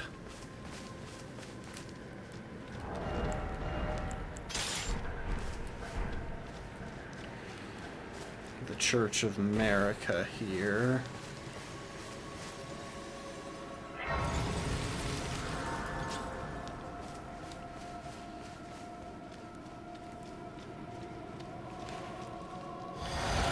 After we fight that random dude up ahead.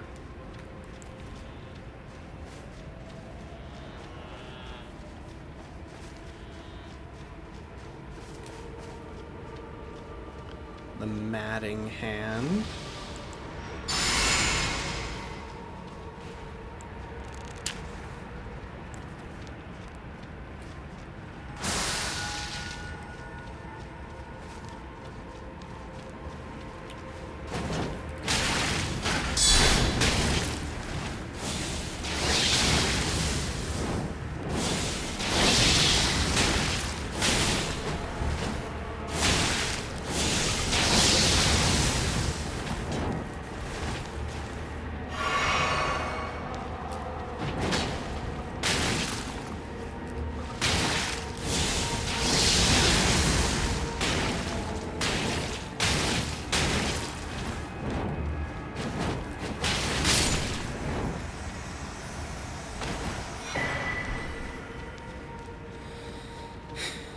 I gotta say, they did a really good job of setting up the atmosphere of this area, but then they do so much in the base game to just encourage you to be extremely durable that this area doesn't actually wind up feeling all that frightening.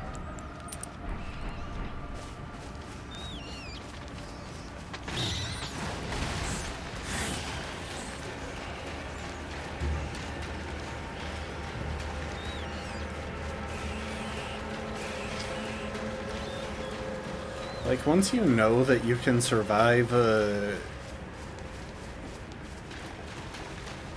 grab from the Aging Eternals, or whatever the heck they're called.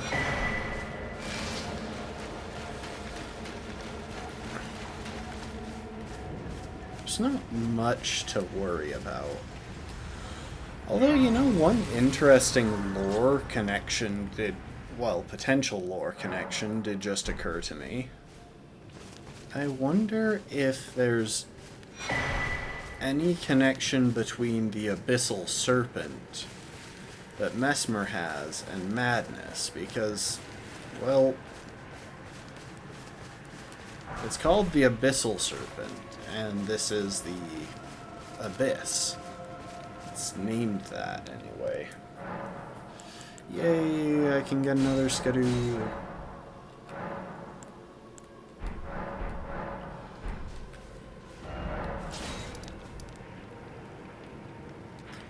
Unfortunately, it feels like kind of a waste of time to try and go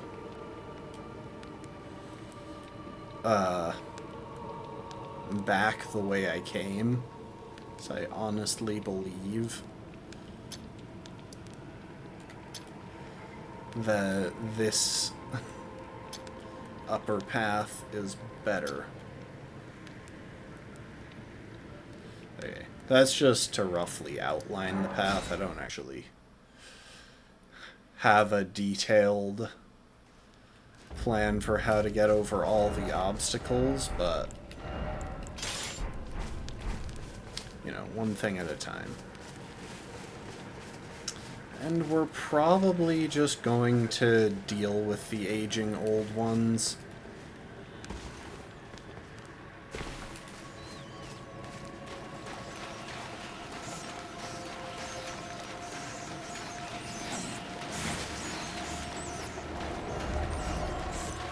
Feeling the holy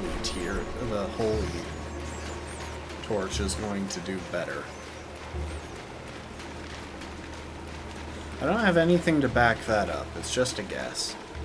Also, I think I said this in my first DLC playthrough, but I really thought that this area, as it was shown in the trailers, was going to be a Deathblight swamp. The water looked really dark. Trailers. Okay, hang on. Aging old ones. Aging untouchable, that's it. Huh, wait, so they do magic damage? I really thought Madness was fire damage.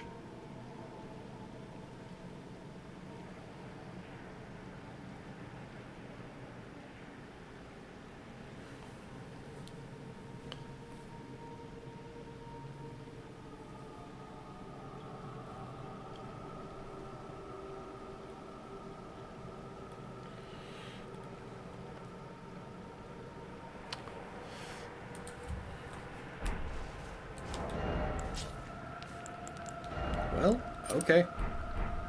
Spelldrake Talisman it is.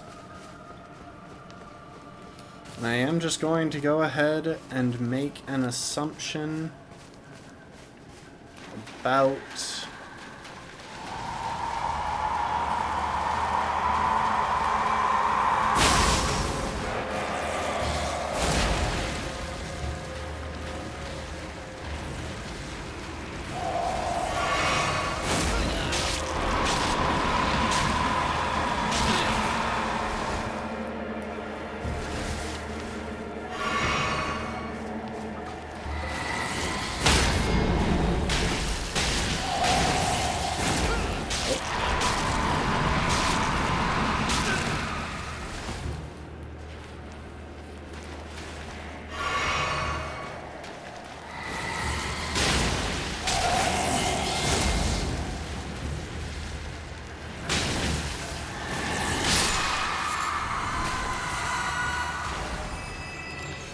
we're gonna back up and do that again. I took so much damage.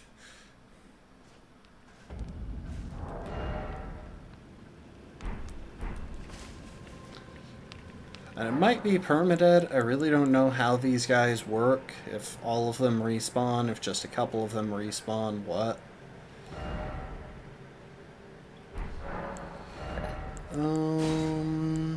Barrier of gold.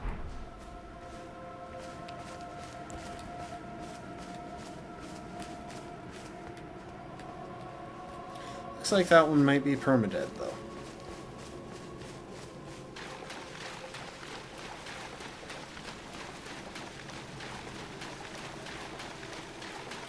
You know, I kinda have to swap to St. Trina's because I want to know if they can be put to sleep. That'd be really funny if you could just make the aging untouchables go night-night.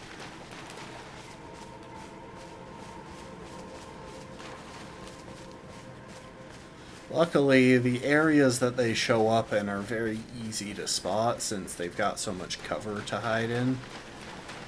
You're supposed to stealth past them, but once you know they can be parried, it's just, why bother, am I right?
Okay, they're both vulnerable.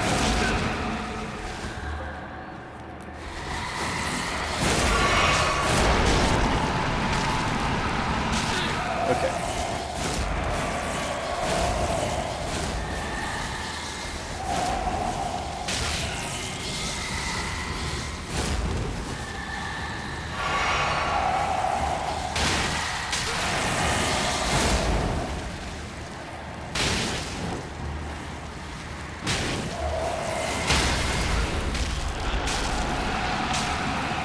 Oh my gosh, I died. Ugh. Two of them at once is painful, for sure. I think I need to aggro one, get it to chase me, and then aggro the other.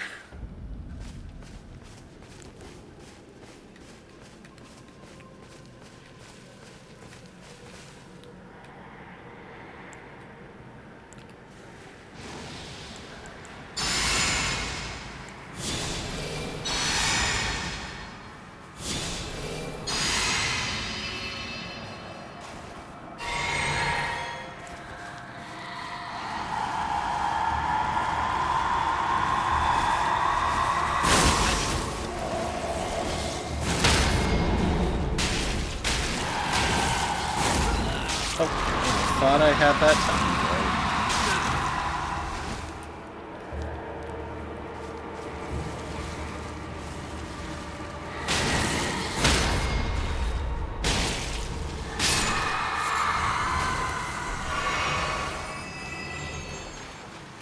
See, they're so easy 1v1, but you get two of them attacking you at the same time, and it's just...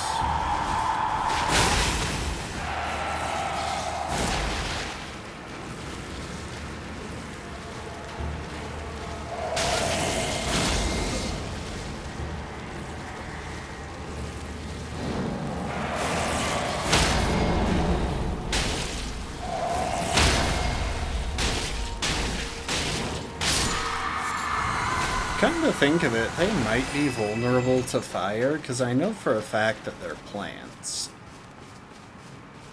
Like, they're based on plants, IRL. There's a certain type of fruit that looks somewhat similar.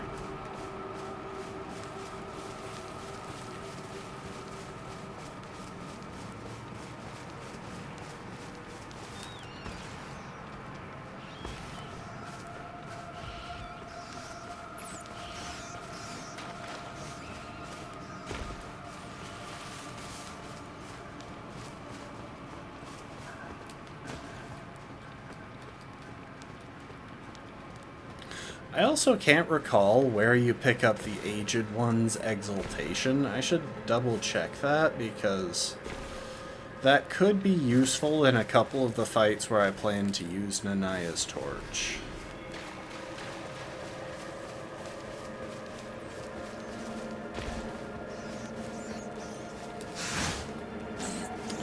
Hey there, little rat.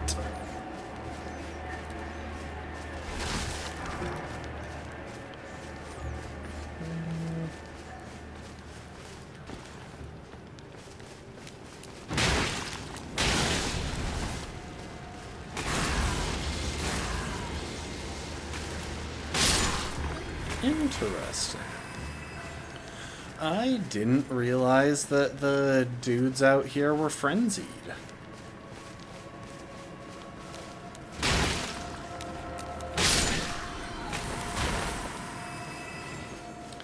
I mean, it kind of makes sense if they're stuck here in the Abyssal Woods. Like, the Inquisition finished its job, so the fact that they're, or seemingly so,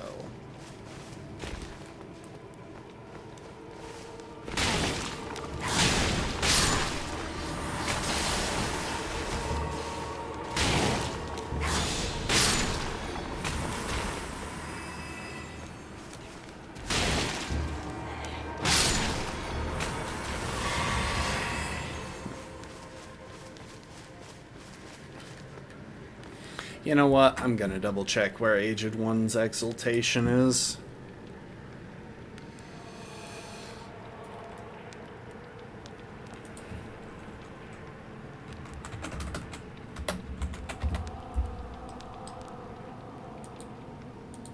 There we go. Oh, dropped by the one nearest the abandoned church. Okay, that's easy enough to find. We'll get to Midra's mansion before we go back for that. Obviously, we want to reach our next checkpoint first. Then go looking for... Wait, how do I get down? I think I've gone the wrong way.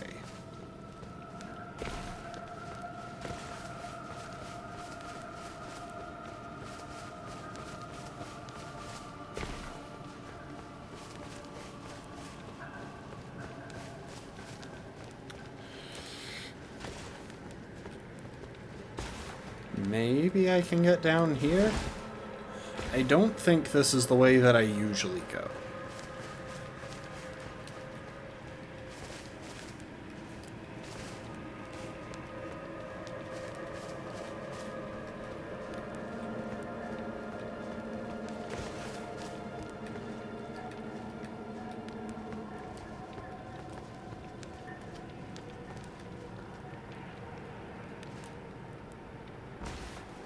Hey, you can get down here. Just barely. Wait, I'm going completely the wrong direction. I'm so turned around. Alright, let's head this way. I thought you had to, like, go up and over something in order to get there. That's why I went the way I did, but now I'm questioning that line of thought.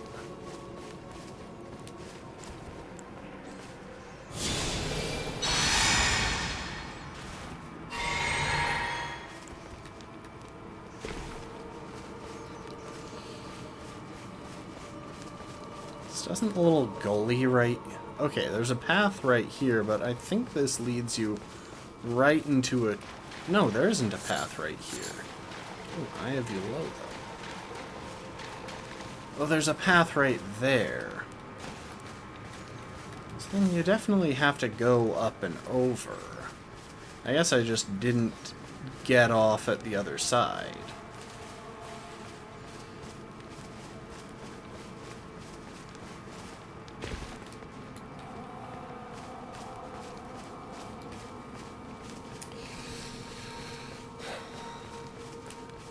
Hang on a sec, I just remembered something.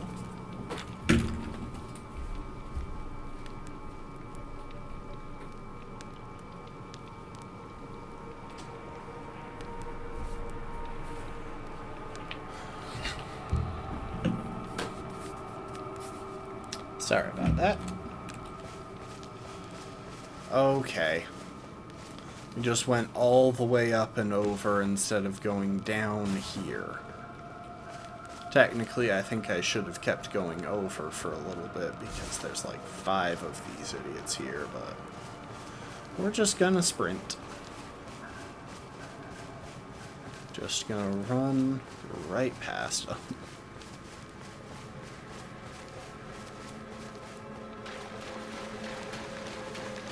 Also, in hindsight, I think some of the troubles that I had with the early boss fights here, or the early boss fights in today's stream, were because I had taken off the 2-headed turtle talisman, and I'm kind of addicted to the stamina recovery it gives. Thank you for the hydrate, Lastborn.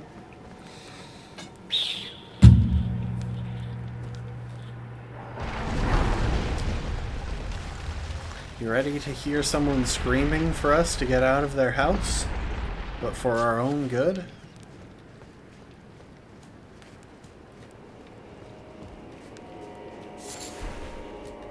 So you're about to. Leave. Now. Come no closer. No closer, I say. The madness wells.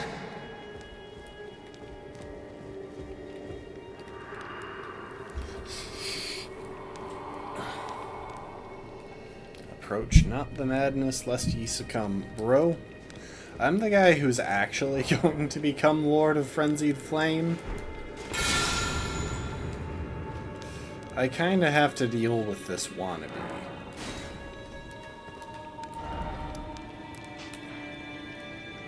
Anyway.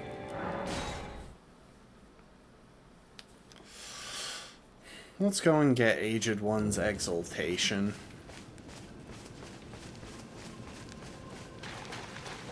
The fun thing is that after we do this, we're going to head back to the base game for a little bit, because I want to do Nanaya's... I want to use Nanaya's torch on a couple of boss fights there.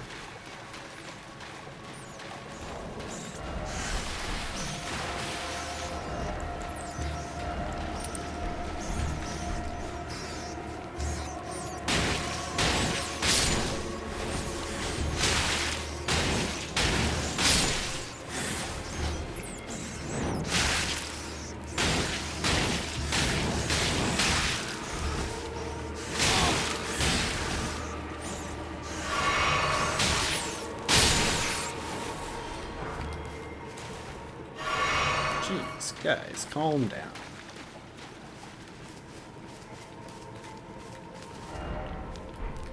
Okay, we're still on the right track.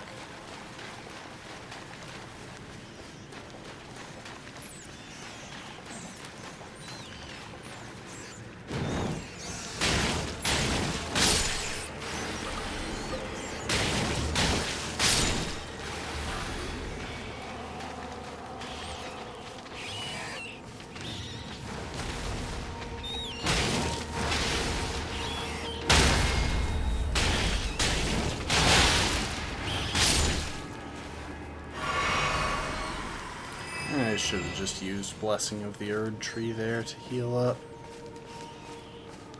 Oh my gosh, there are so many rats. I don't want to deal with any of you. I'd be perfectly happy to leave you alone, but you're going to blow my cover as I approach the aging old one.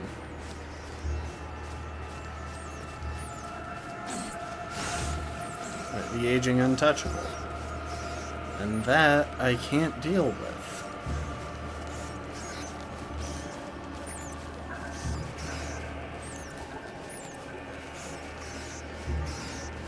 Here we are.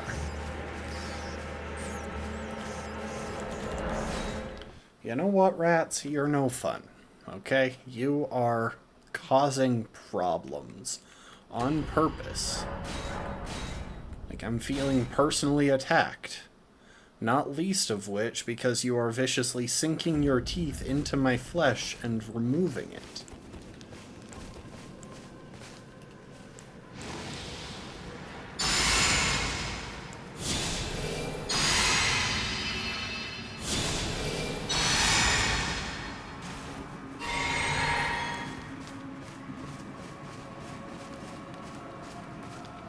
Hello, Mr. Aging Untouchable.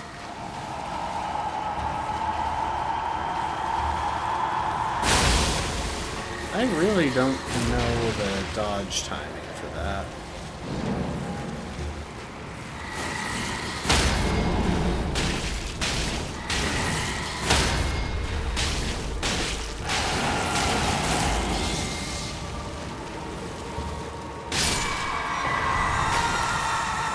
There we go. Alright, back to the mansion.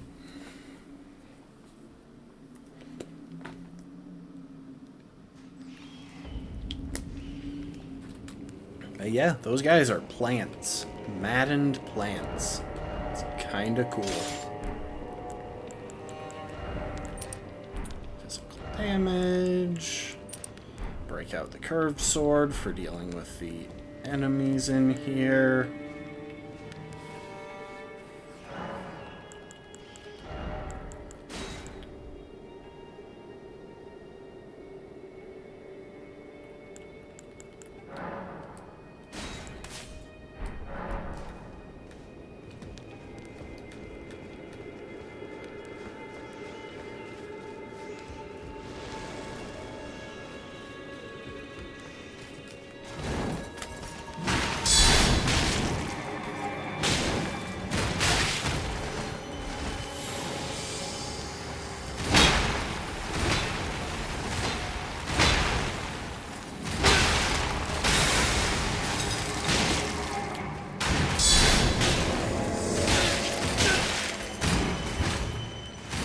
He is allowed to do a full combo before falling asleep.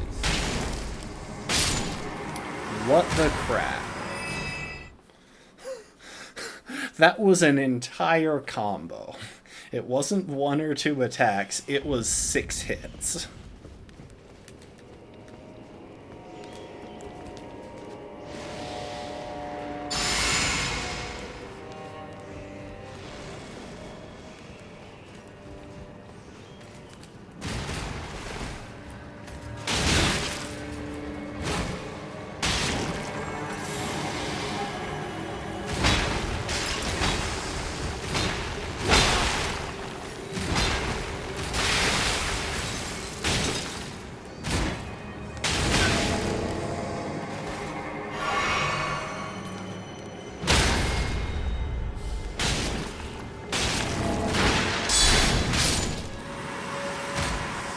I genuinely don't know how I didn't get a guard counter on a couple of those things, because I blocked hits and then hit the R2 button.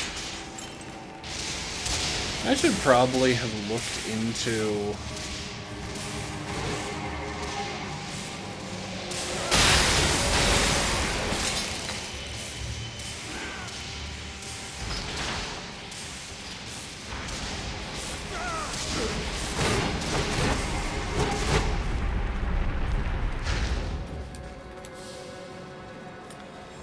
whether there were any items that I wanted from this area.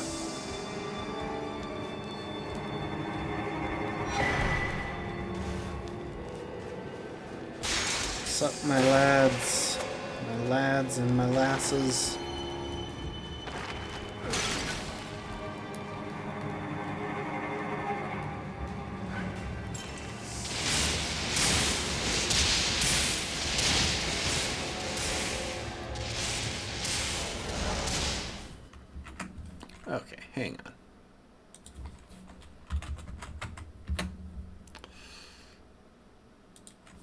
Midra's mansion. Items. Nanaya's torch, obviously, but I know exactly where that one.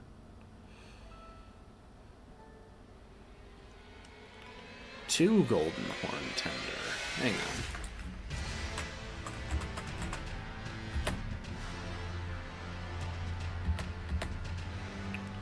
Oh, it's two of them in Midra's library.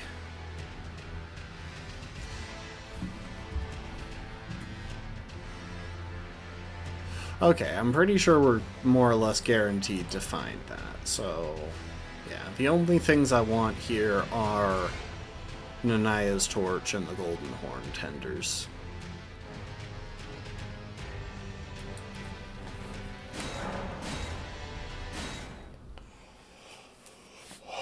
Also, I quit out to make sure the random dude didn't follow me up the ladder and knock me down, because, well, that would have been unpleasant.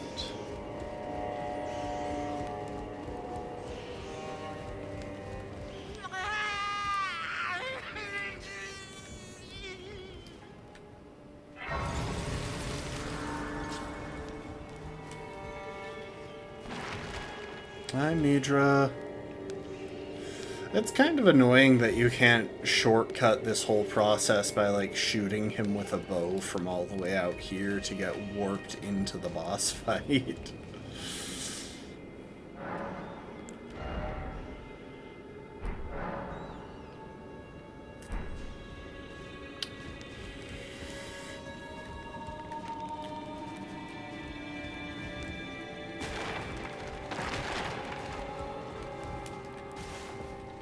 I believe these are the horn tenders. Yes, they are.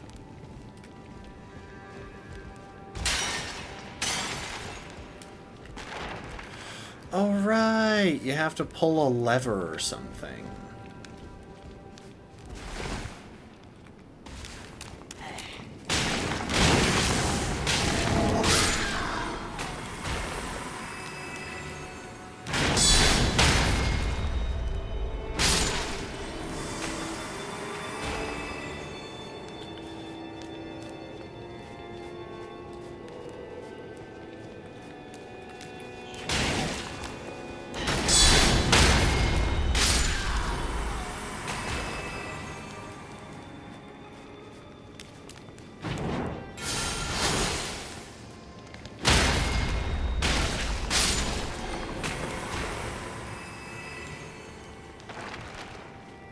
Oh, hello.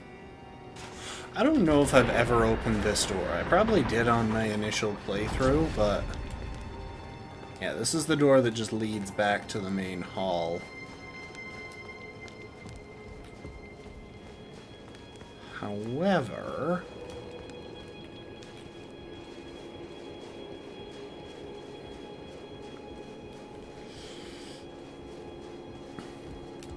also, fun fact, speedruns through this area have a trick where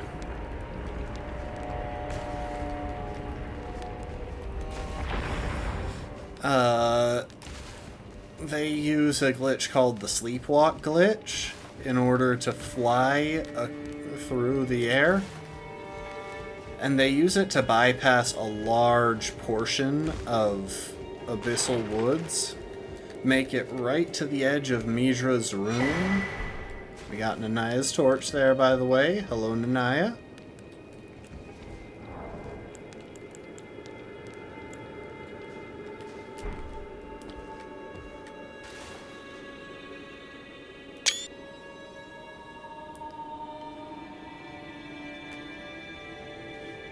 Hang on, I'm gonna do that again, but with full health so that my HUD is gone.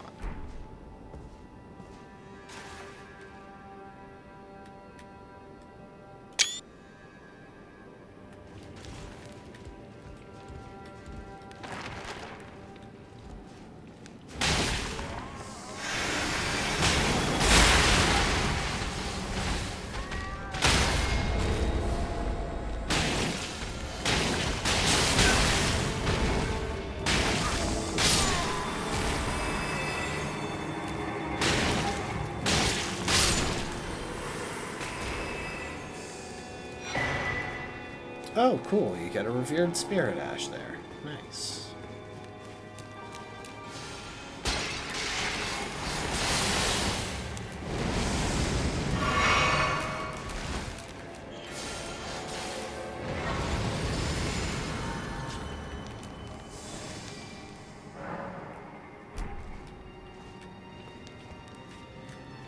What's up there? I can't quite remember.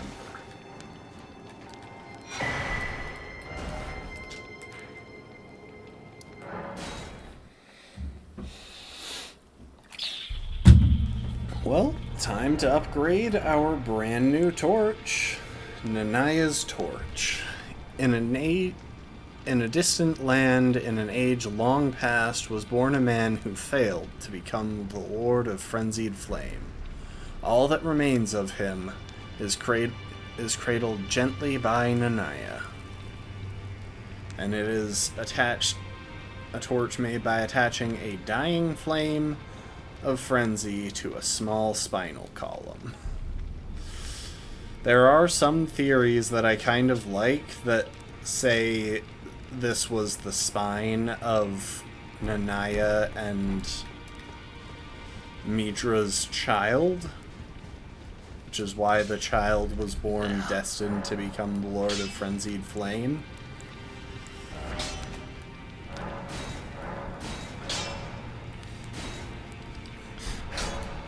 Okay, I need a Somber 3.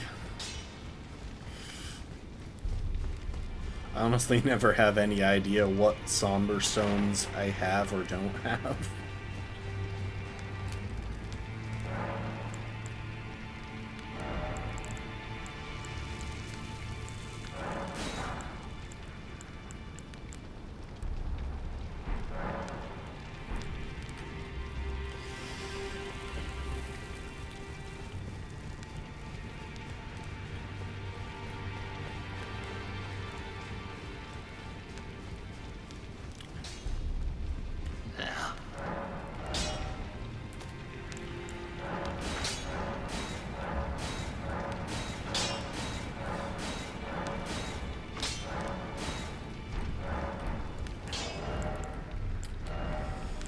The only weapon truly suited to the Lord of Frenzied Flame.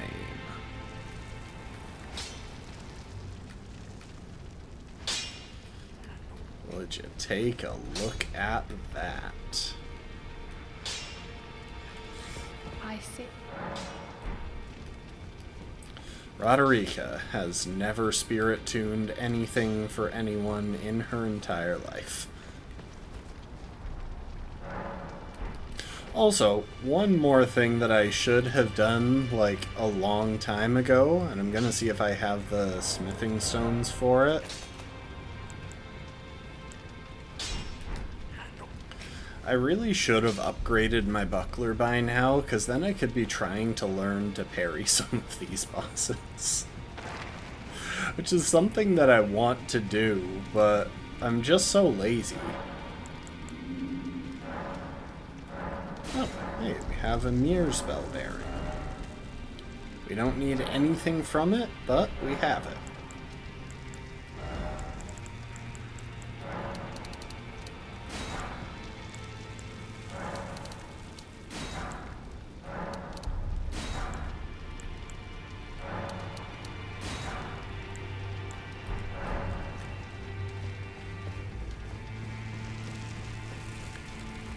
I'm really tempted, even though it's a terrible matchup, because I'm pretty sure Midra has, like, crazy fire resist. And St. Trina's Torch is just objectively stronger. I'm really tempted to try fighting Midra with... You know what? I'm gonna do it. I'm gonna fight Midra with Nanaya's Torch. It feels right.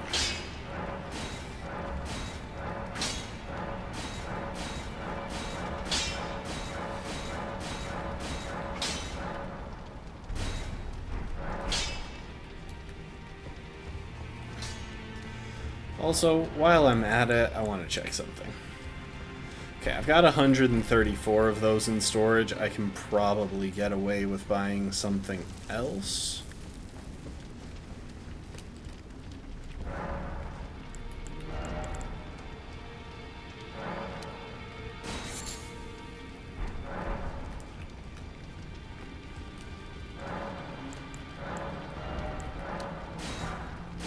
Gotta love how boiled prawn and boiled crab have the exact same cost, despite boiled crab being just objectively better.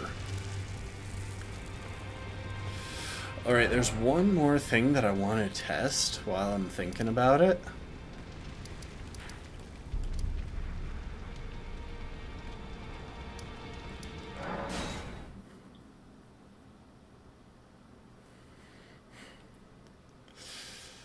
I want to see if that buff to, or if that interaction with St. Trina's Torch is truly exclusive to that, or if it happens to be on something else.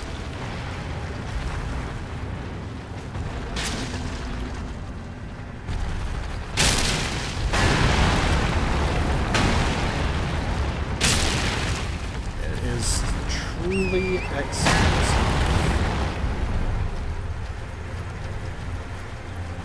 I also want to test the oil pot while I'm here.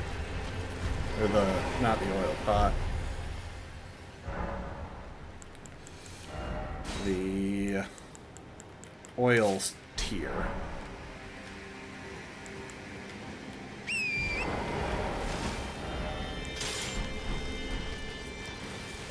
It's kind of crazy how that single interaction and having vastly better scaling just completely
I'm really not sure if it applies. I think it does. I think it works the same as an oil pot, but it's really hard to tell when the boost is active. I mean, either way, in terms of just what's a good buff, oh, hang on. I'm in the wrong spot, aren't I? Oh, no, I'm not. Either way, I get the sense that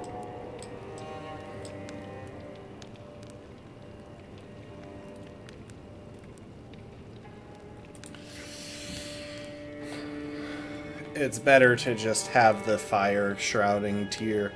Like, I can either have both, or I can just use the fire shrouding tier and something else.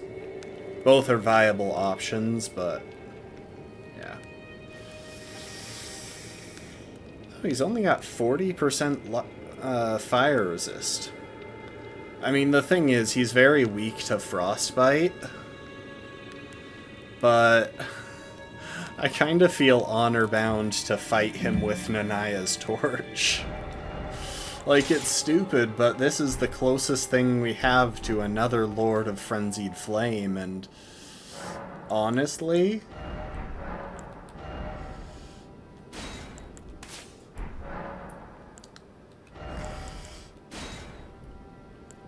it's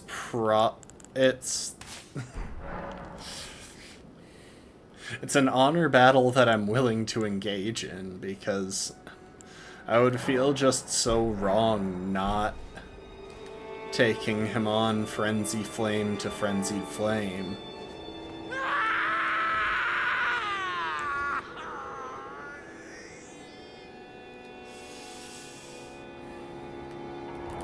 Okay, let's take a look at our talismans.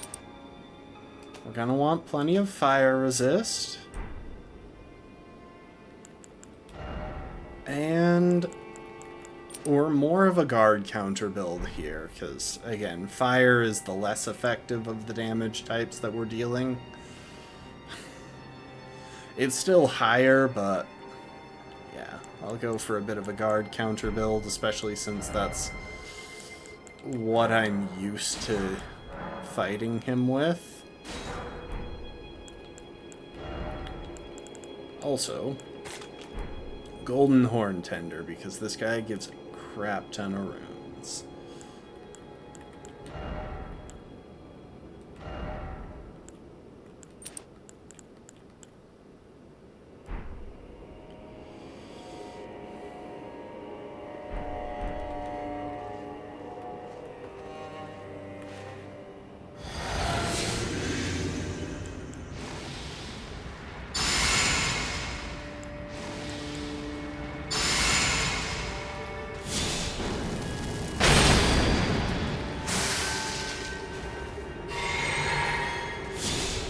Oh, that was a waste.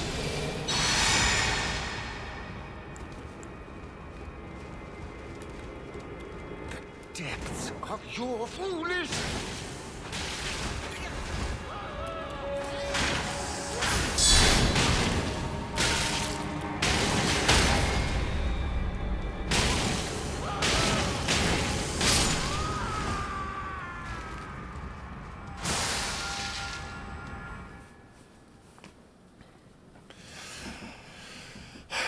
Mesmer may be the best boss in the DLC, but Midra is my favorite. I love this fight so much. It's just wild. Also, crank up the volume. I'll keep my mouth shut here because y'all are gonna want to enjoy the music.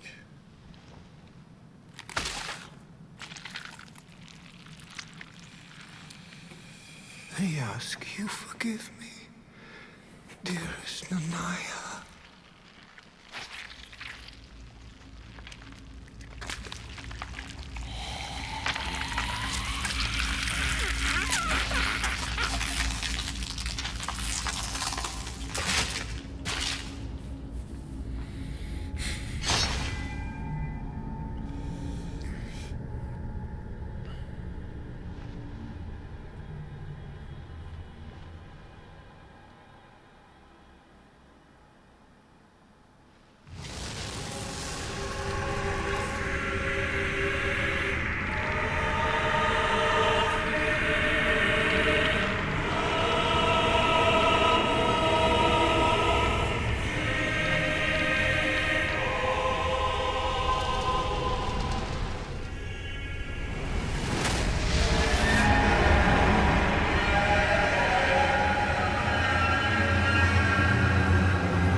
I couldn't guard fast enough there. Alright, I took a couple of really dumb hits during the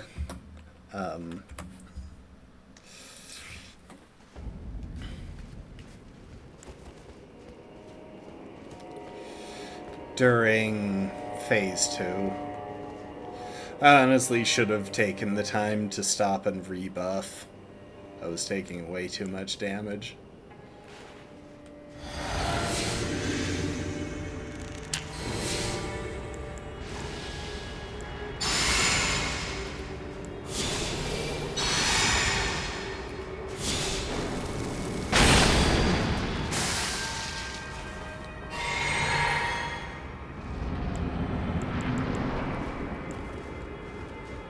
Depths of your...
Why am I messing up on the...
I should have known that was going to happen.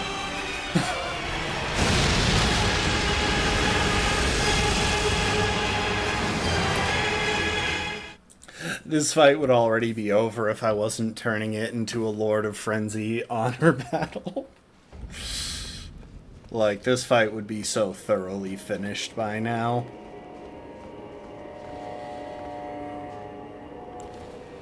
Alright. Hang on.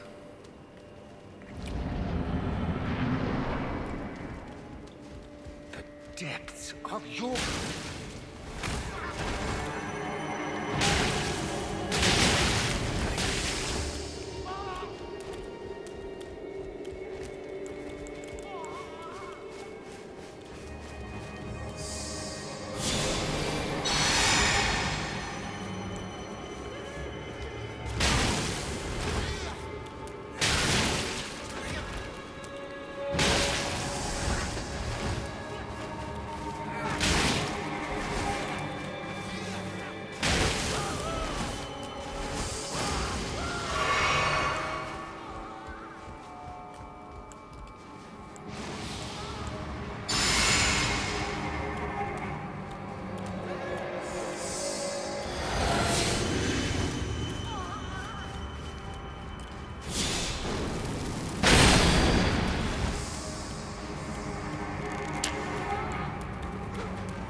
Oh.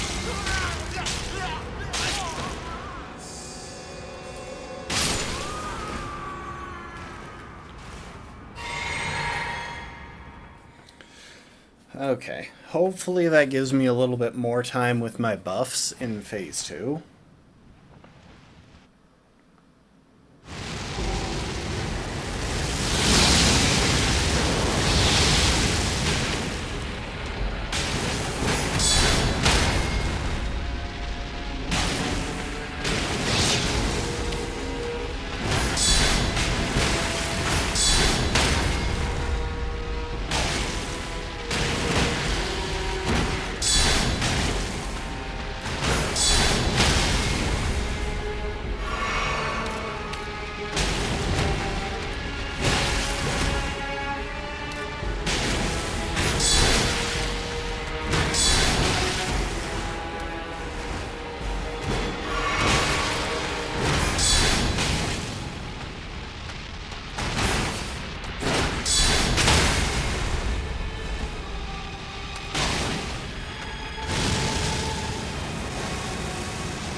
I honestly didn't realize that that was a reaction to range.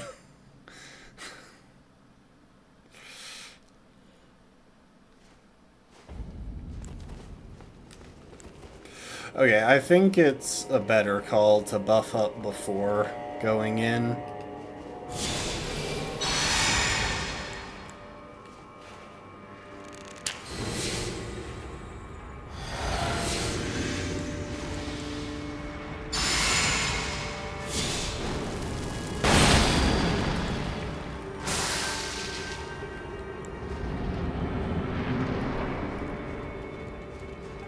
Depths of your...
Oh, this is some of the best music in all of Elden.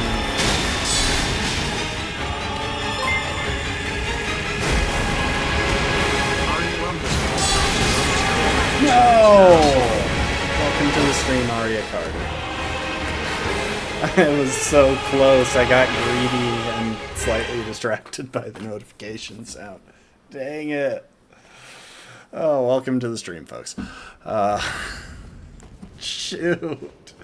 And after all that trouble I went to trying to get buffed back up in Phase 2.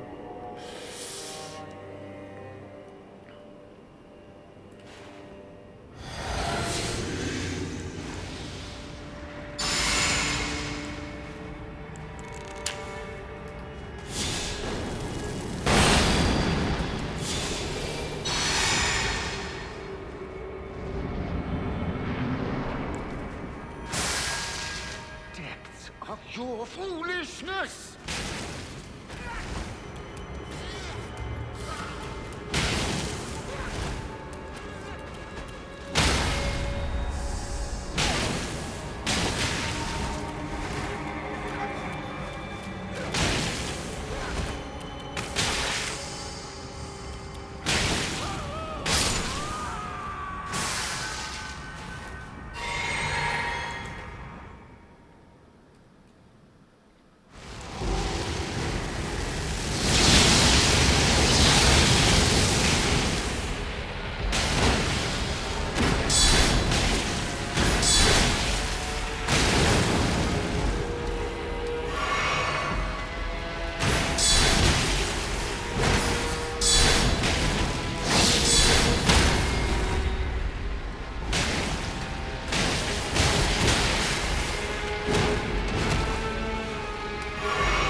What? That was worth getting.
Oh. Oh, I love that fight, though. That's the thing. And if I had gone with a decent build, that would have been over so much faster. But I'm kind of glad that I went with that crappy build and died like 4 times. Because that meant we got to enjoy the fight longer.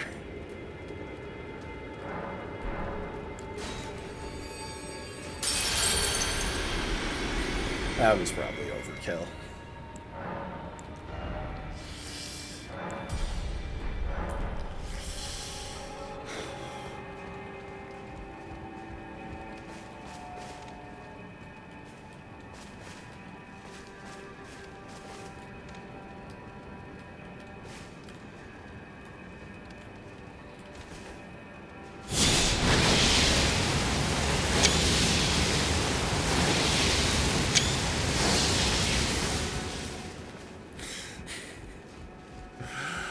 Oh, I should probably stop there, shouldn't I? It feels like the right time, because it's almost midnight, and also, we just beat Midra. Oh, that was good, though. So, just for reference, we'll be back tomorrow. It might be a bit of a short stream, or I might wind up starting kind of early. But what is left is Ashen Capital with 3 bosses there, Rawa Ruins with 2 bosses, and Anir Alim with, this says 1 boss, there's sort of 2, because the Leda Horde fight kind of counts, but also kind of doesn't.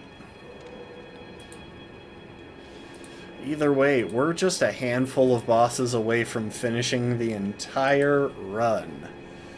And some of them shouldn't really be too much trouble because I'm very used to fighting them. Thank you for the hydrate, last one.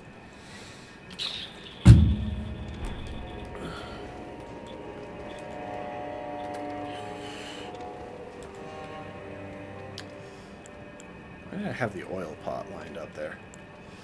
But this is gonna be good. I'm looking forward to it. Oh! Thank y'all for being here. It has been an absolute blast getting one step closer to becoming the Torch Lord. I appreciate y'all. Hope you enjoyed, and I hope to see you next time. Later, folks. Bye. Bye-bye. Bye-bye.